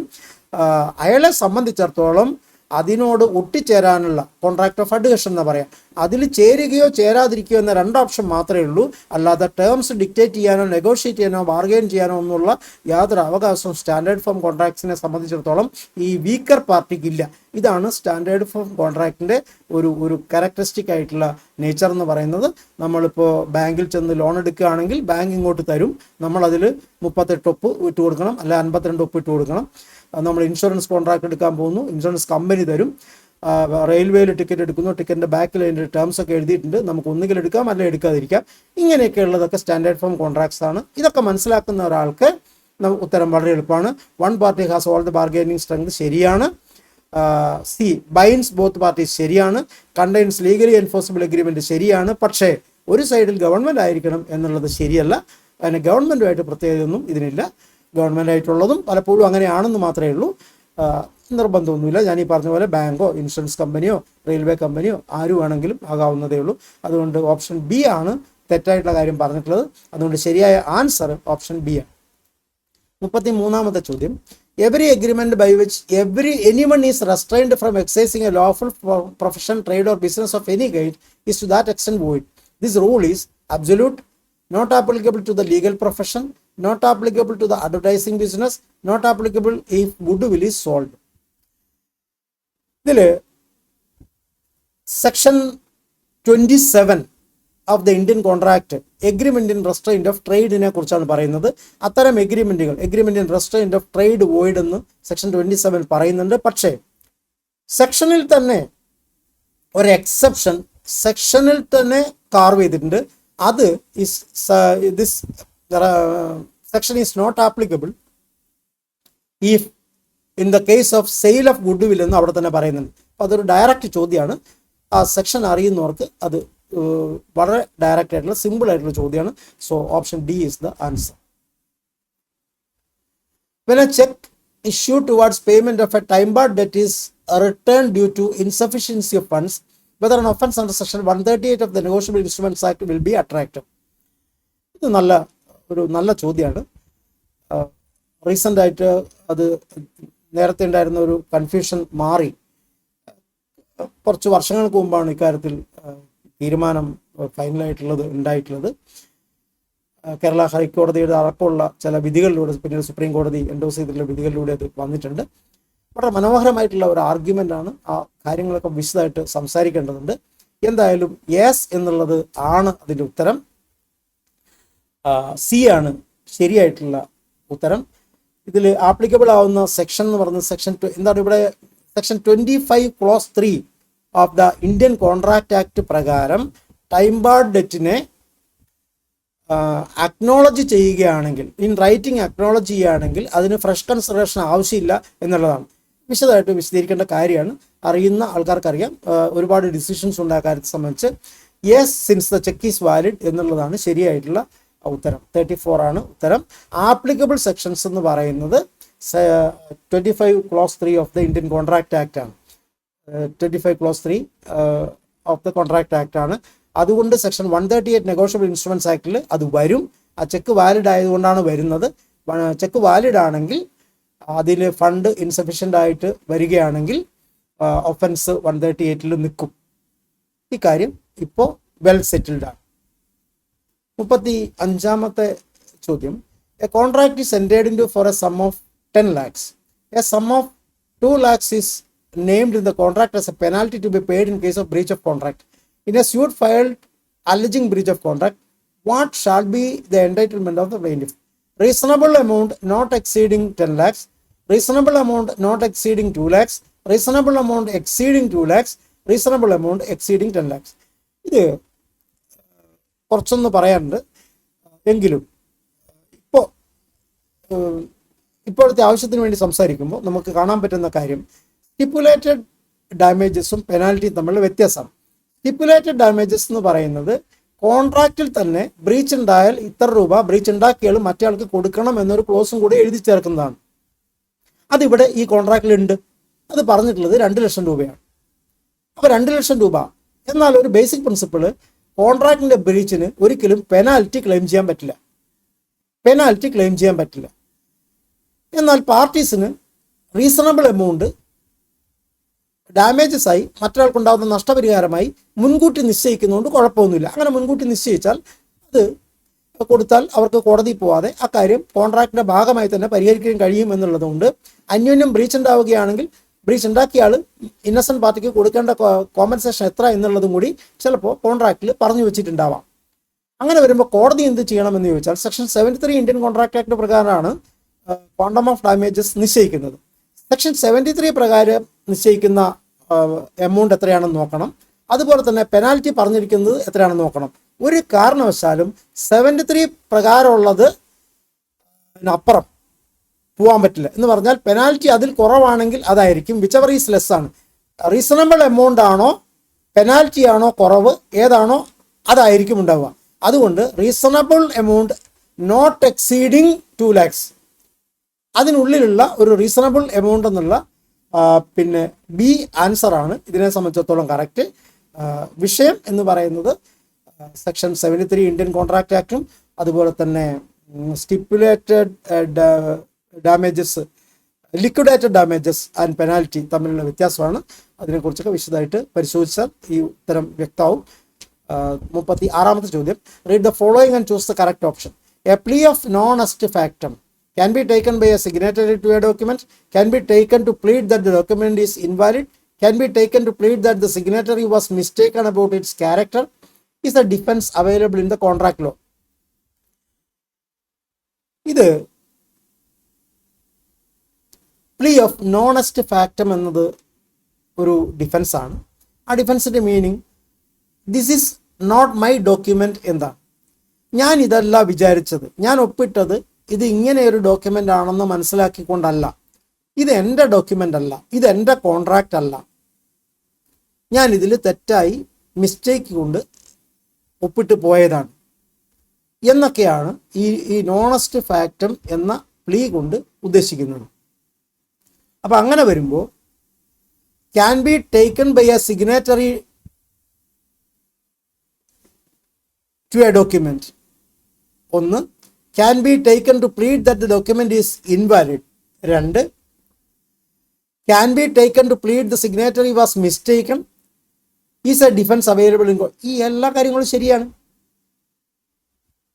ഈ 4 പറഞ്ഞേക്കുന്ന സ്റ്റേറ്റ്മെൻറ്റ് ശരിയാണ്. അപ്പോൾ അതുകൊണ്ട് ഓപ്ഷൻ ഡി ആണ് കറക്റ്റായിട്ടുള്ള ആൻസർ. 37ാമത്തെ ചോദ്യം, an enquiry on admitted arrears of rent is contemplated at what stage of the proceedings under section 12 of the Kerala Building Lease and Rent Control Act 1965? നമ്മൾ പുതിയ സ്റ്റാറ്റ്യൂട്ടിലേക്ക്, ഈ പാർട്ട് എയിലെ അവസാനത്തെ സ്റ്റാറ്റ്യൂട്ടിലേക്ക് എത്തിയിരിക്കുകയാണ്. Before ordering the tenant to deposit admitted arrears of rent, before rendering a finding on the landlord-tenant relationship, before granting further time to deposit admitted arrears of rent, before ordering to stop proceedings. Section 12 ആണ് relevant ആയിട്ടുള്ള section. ഇതിൽ option A ആണ് correct ആയിട്ടുള്ള option. Before ordering the tenant to deposit admitted arrears of rent.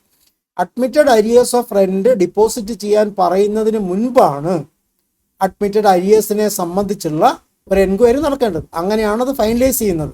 ആ admitted arrears എത്രയാണെന്ന് നിശ്ചയിച്ചാലല്ലേ ഇത്ര രൂപ അടയ്ക്കാൻ പറയാൻ പറ്റുള്ളൂ. അപ്പോൾ അഡ്മിറ്റഡ് അരിയേഴ്സ് എത്രയാണെന്ന് നിശ്ചയിക്കാൻ ആവശ്യമായ 2 ഭാഗത്തെയും കേൾക്കുന്ന നടപടി നടക്കുന്നത് ഈ പറയുന്ന ആ സ്റ്റേജിലാണ്, ഓപ്ഷൻ എയിൽ പറയുന്ന സ്റ്റേജിലാണ്. അതുകൊണ്ട് ഓപ്ഷൻ എ ആണ് കറക്റ്റ് ആൻസർ. 38ാമത്തെ ചോദ്യം, അത് കേസുകളെ സംബന്ധിച്ചുള്ള ഒരു ചോദ്യമാണ്. 4 കേസുകൾ കൊടുത്തിട്ടുണ്ട്. ആ കേസുകൾ അറിയുന്നവർക്ക് ഞാൻ നേരത്തെ തന്നെ സൂചിപ്പിച്ചു, ഈ പരീക്ഷകളെ സംബന്ധിച്ചിടത്തോളം റീസെൻറ്റ് കേസുകളായിട്ടൊക്കെയുള്ള ഫെമിലിയാരിറ്റി വളരെ പ്രധാനപ്പെട്ട കാര്യമാണ്. കേസുകൾ നേരിട്ട് തന്നെ ചോദിക്കുമ്പോൾ നമുക്കത് അറിയാൻ പറ്റണം, എങ്കിൽ മാത്രമേ അത് ചെയ്യാൻ പറ്റുള്ളൂ. Period of rent deed is 10 years. The deed contains quinquennial revision of rent at the rate of 5%. In the 7th year, the landlord filed a petition for fixation of fair rent. Choose the correct option that suits. ഇതിനെ സംബന്ധിച്ച് ഒരുപാട് കേസുകൾ ഉണ്ടായിട്ടുണ്ട്. Conflict of judicial opinion various ഹൈക്കോർട്ടുകൾ തമ്മിൽ ഉണ്ടായിരുന്നു. പ്രശ്നം ഇത്രയേ ഉള്ളൂ, എഗ്രിമെൻറ്റിനകത്ത്, കോൺട്രാക്റ്റിനകത്ത് റെന്റ് ഡീഡിൽ തന്നെ ഇത് ഇത്ര 5 വർഷം, ഇപ്പോൾ കിൻകനിൽ എന്ന് വെച്ചാൽ 5 വർഷം, 5 വർഷത്തിൽ 5 years recurring after 5 years, every 5 years. അപ്പോൾ 5 വർഷം എവറി ഇയർ ആയിട്ട് വരാം, എവറി 2 years അങ്ങനെയൊക്കെ പറഞ്ഞിട്ടുണ്ട്. അപ്പോൾ 5 years വെച്ച് ഇൻക്രീസ് ഉണ്ടാകും. റെന്റ് ഇപ്പോൾ 1000 രൂപയാണ്, അത് 10% കൂടി പിന്നെ 1100 മാറും. അതിനുശേഷം അങ്ങനെ 10% വെച്ച് ഓരോ വർഷം വർദ്ധിക്കും, അല്ലെങ്കിൽ 5 വർഷം കൂടും വർദ്ധിക്കും എന്നൊക്കെ പറഞ്ഞിട്ടുണ്ടെങ്കിൽ പിന്നെ ഫെയർ റെന്റ് ഫിക്സ് ചെയ്യാൻ വേണ്ടി ചോദിക്കാൻ അവകാശം ഉണ്ടോ എന്നുള്ളതാണ് ചോദ്യം. ഈ ചോദ്യം വന്നിട്ടുണ്ട്. അപ്പോൾ അത് petition is maintainable in view of Muhammad Ahmed and another versus Atmaram. ഈ കേസ് 2011 സുപ്രീം കോടതിയുടെ ഡിസിഷനാണ്. Petition is maintainable in view of Rahul and another versus K Sudheesh and another Kerala ഹൈക്കോടതി ഡിസിഷനാണ്. 2023 പുതിയ ഡിസിഷനാണ്. Petition is not maintainable in view of George CJ 2023 KLT Kerala ഹൈക്കോടതി ഡിസിഷനാണ്. അതുപോലെ തന്നെ 2023 ഡിസിഷനാണ് ബേസിലിൻ. ഇതിൽ ബി ആണ് ശരിയായിട്ടുള്ള ഉത്തരം. ആ കേസുകൾ നാലും പരിശോധിച്ചാൽ മനസ്സിലാവും. ഇതിൽ മുഹമ്മദ് അഹമ്മദ് കേസിൽ കോടതി കുറച്ച് ഗൈഡ് ലൈൻസ് ഉണ്ടാക്കിയിരുന്നു. ആ ഗൈഡ് ലൈൻസ് അനുസരിച്ചാണ് പോകേണ്ടത്. അപ്പോൾ ഒരു സംശയം വന്നത്, ഈ ഗൈഡ് ലൈൻസ് പറഞ്ഞേക്കുന്ന കാര്യങ്ങൾ ഫെയർ ആൻഡ് ഫിക്സ് ചെയ്യാൻ വേണ്ടി ഗൈഡ് ലൈൻസ് ഫിക്സ് ചെയ്യാണ് ചെയ്തത്. ആ ഗൈഡ് ലൈൻസ് 2011 സുപ്രീം കോടതി ഫിക്സ് ചെയ്തപ്പോൾ കോടതിയുടെ മുമ്പിൽ വന്നിട്ടുള്ളൊരു ചോദ്യം, എഗ്രിമെൻറ്റിനകത്ത് അതർവൈസ് പറഞ്ഞിട്ടുണ്ടെങ്കിൽ പിന്നെയും ഫെയർ റെൻറ്റ് ചോദിക്കാൻ അവകാശമുണ്ടോ എന്ന് വെച്ചാൽ എഗ്രിമെൻറ്റിൽ നമ്മൾ സമ്മതിച്ചതാണ്, പിന്നെ ഫെയർ റെൻറ്റിൻ്റെ പ്രശ്നം ഇല്ലല്ലോ. അപ്പോൾ എഗ്രിമെൻറ്റിൽ അപ്പോൾ അത് ക്ലാരിഫൈ ചെയ്ത വിധിയാണ് ബി, അഥവാ പിന്നെ Rahul and another versus K Satish and another 2023 decision. അതുകൊണ്ട് അതാണ് ഇതിനെ സംബന്ധിച്ചിടത്തോളം correct answer.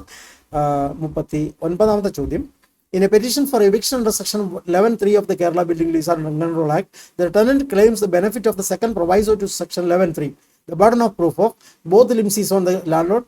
The first limb is on the tenant and the second limb is on the landlord. Both limbs are on tenant. Both limbs is on landlord and the first is on the landlord and the second limb is on the tenant. ഈ 11(3) എന്ന് പറയുന്നത് bonafide need ഉണ്ടെങ്കിൽ eviction ചോദിക്കുക എന്നുള്ളതാണ് അതിൻ്റെ കാര്യം. അപ്പോൾ ഓണർക്ക് property സ്വന്തം ആവശ്യത്തിന് ആവശ്യമുണ്ട് എന്നുള്ളതാണ്. സ്വന്തം ആവശ്യത്തിന് ആവശ്യമുണ്ടെന്ന് പറയണമെങ്കിൽ രണ്ട് കാര്യം വേണം. Such a tenant is depending for his livelihood mainly on the income derived from any trade or business carried on in such building and there is no other suitable building available in the locality. എന്ന് പറഞ്ഞാൽ ഈ ഇതിനകത്ത് നടത്തുന്ന ഇതിനെ content ചെയ്യാൻ വേണ്ടിയിട്ട്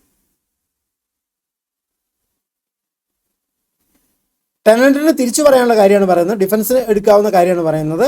ടെനന്റിന് പറയാം, ഞാൻ നടത്തിക്കൊണ്ടിരിക്കുന്ന ബിസിനസ് എൻ്റെ ഏക ജീവിത മാർഗ്ഗമാണ്, പ്ലസ് അങ്ങനെ ഈ ബിസിനസ് നടത്താൻ പറ്റുന്ന ഒരു മറ്റൊരു ബിൽഡിങ് ഈ ലൊക്കാലിറ്റിയിൽ അവൈലബിൾ അല്ല. ഈ രണ്ട് കാര്യമാണ് ടെനന്റിന് റേസ് ചെയ്യാൻ പറ്റുന്ന ഡിഫൻസ് എന്ന് പറയുന്നത് ബോണഫൈഡ് നീഡ് വെച്ചിട്ട് കേസ് വരുമ്പോൾ. ഈ രണ്ട് കാര്യങ്ങളും ടെനന്റിന് മാത്രം അറിയുന്ന കാര്യങ്ങളാണ്. രണ്ട് കാര്യം സ്വാഭാവികമായിട്ടും അയാൾ പ്രൂവ് ചെയ്യണം, വേറെ ആർക്കും പ്രൂവ് ചെയ്യാൻ പറ്റില്ല. അത് എവിഡൻസ് ആക്ടിൽ ബർഡൻ ഓഫ് പ്രൂഫിനെ സംബന്ധിച്ചുള്ള പ്രാഥമികമായ നിയമമാണ്. സ്വന്തമായി exclusively within one's own knowledge ആയിട്ടുള്ള ഒരു കാര്യം അയാൾ പ്രൂവ് ചെയ്യണം. അപ്പോൾ എൻ്റെ മാത്രം അറിവാണ് ഇത്, എൻ്റെ ഈ ബിസിനസ് കൊണ്ടാണ് ഞാൻ ജീവിക്കുന്നത് എന്നുള്ളതും ഈ ബിസിനസ് നടത്താൻ ഇതല്ലാതെ വേറെ സ്ഥലമില്ല എന്നുള്ളതും, ഈ രണ്ട് കാര്യവും ഞാൻ തന്നെ പ്രൂവ് ചെയ്യണം, ഞാൻ ടെനൻ്റാണെങ്കിൽ. അപ്പോൾ സ്വാഭാവികമായിട്ടും both limbs are on the tenant എന്നുള്ള ഓപ്ഷൻ സി ആണ് ശരിയായിട്ടുള്ള ആൻസർ. പാർട്ട് എയിലെ അവസാനത്തെ ചോദ്യം, 40ാമത്തെ ചോദ്യം, the purpose of the landlord seeking eviction of the tenant from the petition schedule building is for starting a hotel after demolishing that building and constructing a multi storeyed building which is the appropriate ground for eviction. Additional accommodation, bona fide need for own occupation, reconstruction, acquisition of alternative accommodation. ഇതൊരു common sensical ചോദ്യം മാത്രമാണ്.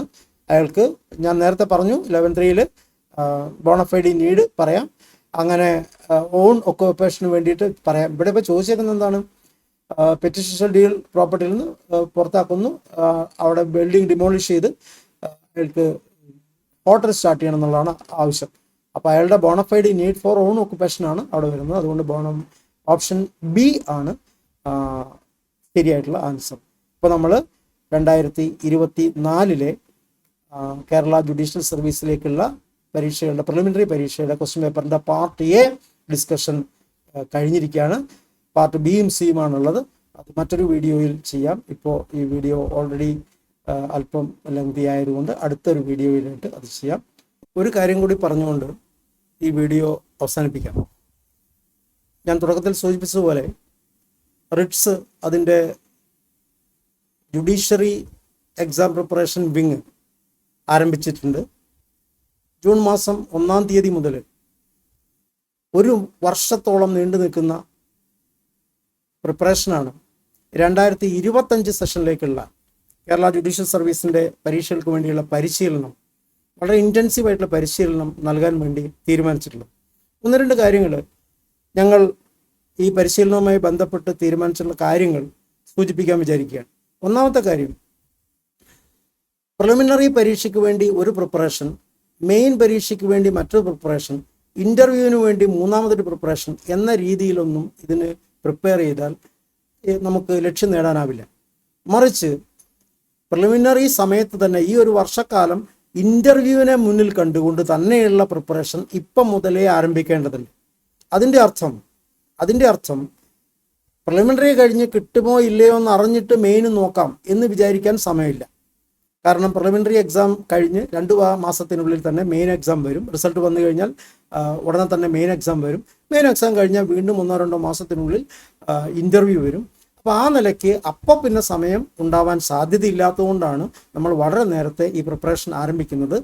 ഞങ്ങൾ റിട്സിലൂടെ ഉദ്ദേശിക്കുന്നത് preliminary എന്നുള്ള നിലയ്ക്ക് മാത്രമല്ല, preliminary പ്രിപ്പറേഷന് ഒരു പ്രത്യേകതയുണ്ട്. അത് മൾട്ടിപ്പിൾ ചോയ്സ് ക്വസ്റ്റ്യൻ ആയതുകൊണ്ട് ആ ഫോക്കസോട് കൂടി ശ്രദ്ധിച്ചാലേ പ്രിലിമിനറി ക്വാളിഫൈ ചെയ്യാൻ കഴിയുള്ളൂ. പ്രിലിമിനറി ക്വാളിഫൈ ചെയ്താൽ മാത്രമേ മെയിനും ഇൻ്റർവ്യൂ അറ്റൻഡ് ചെയ്യാനും കഴിയുള്ളൂ. അപ്പോൾ അതുകൊണ്ട് പ്രിലിമിനറി വളരെ പ്രധാനപ്പെട്ട കാര്യം തന്നെയാണെങ്കിലും പ്രിലിമിനറിക്ക് മാത്രമായിട്ടുള്ള പഠനം കഴിയില്ല. അറിവുണ്ടെങ്കിൽ പ്രിലിമിനറിക്കും കൊള്ളാം മെയിനും കൊള്ളാം എന്നുള്ളതാണ് ഞങ്ങളുടെ കാഴ്ചപ്പാട്. അതുകൊണ്ട് നിങ്ങളെ കൃത്യമായി ഇൻഡെപ്ത് നോളജ് ഈ കാര്യത്തിൽ ഉണ്ടാക്കി തരാൻ ആവശ്യമായിട്ടുള്ള സഹായം ചെയ്യുക എന്നുള്ളതാണ് ഞങ്ങൾ ഈ പ്രോഗ്രാം കൊണ്ട്, ഈ കോച്ചിങ് പ്രോഗ്രാം കൊണ്ട് ഉദ്ദേശിക്കുന്നത്. അപ്പോൾ അതുകൊണ്ട് തീർച്ചയായിട്ടും ഇത്തരത്തിൽ അറിവുണ്ടെങ്കിൽ നമുക്കത് ഏത് മേഖലയിൽ ഉപയോഗപ്പെടുത്താം. ഈ പരീക്ഷയ്ക്ക് മാത്രമല്ല മറ്റു പരീക്ഷകൾക്ക് ഉപയോഗപ്പെടുത്താം. അപ്പം ഞങ്ങൾ ടാർഗറ്റ് ചെയ്യുന്നത് 2025 വർഷത്തിൽ ഈ പരീക്ഷ കേരള ജുഡീഷ്യൽ സർവീസ് പരീക്ഷയ്ക്ക് അപ്ലൈ ചെയ്യാൻ ആസ്പയർ ചെയ്യുന്ന ആൾക്കാരും, അതുപോലെ തന്നെ ഇപ്പോൾ കോളേജുകളിൽ പഠിച്ചുകൊണ്ടിരിക്കുന്ന 2025 പരീക്ഷ എഴുതാൻ പറ്റുന്ന ഫൈനൽ ഇയർ വിദ്യാർത്ഥികളും, അതുപോലെ തന്നെ ഫൈനൽ ഇയർ ആയിട്ടില്ലെങ്കിൽ അതിന് മുമ്പുള്ള വിദ്യാർത്ഥികളും ഈ വിഷയങ്ങളിൽ കുറച്ച് ഡെപ്തിലുള്ള നോളജ് ഉണ്ടാക്കാൻ താല്പര്യമുള്ളവരും, അതുപോലെ തന്നെ കോമ്പറ്റേറ്റീവ് എക്സാംസിലൊന്നും താല്പര്യമില്ല പക്ഷേ വിഷയം അറിയണം എന്ന് താല്പര്യമുള്ള, വിഷയം ഒന്ന് വിശദമായി പഠിക്കണം എന്ന് താല്പര്യമുള്ള ലോയേഴ്സും, ഇങ്ങനെയുള്ള വ്യത്യസ്ത തരത്തിലുള്ള കാറ്റഗറീസ് ഓഫ് ആൾക്കാർക്കൊക്കെ തന്നെ ഞങ്ങളുടെ ഈ കോഴ്സ് ഉപകാരപ്രദമായിരിക്കുമെന്നാണ് ഞങ്ങൾ വിചാരിക്കുന്നത്. അതുകൊണ്ട് ഈ കോഴ്സിൽ ജോയിൻ ചെയ്യാൻ താല്പര്യമുള്ളവരൊക്കെ ജോയിൻ ചെയ്യണം. അതിൻ്റെ രജിസ്ട്രേഷൻ ഇപ്പോൾ ഓപ്പൺ ആയിട്ടുണ്ട്. ഈ കാണുന്ന നമ്പറിൽ നിങ്ങൾക്ക് ബന്ധപ്പെടാവുന്നതാണ്. ഇതിൽ രജിസ്റ്റർ ചെയ്യാവുന്നതാണ്. ജൂൺ 1-ാം തീയതി മുതൽ ക്ലാസ് ആരംഭിക്കും.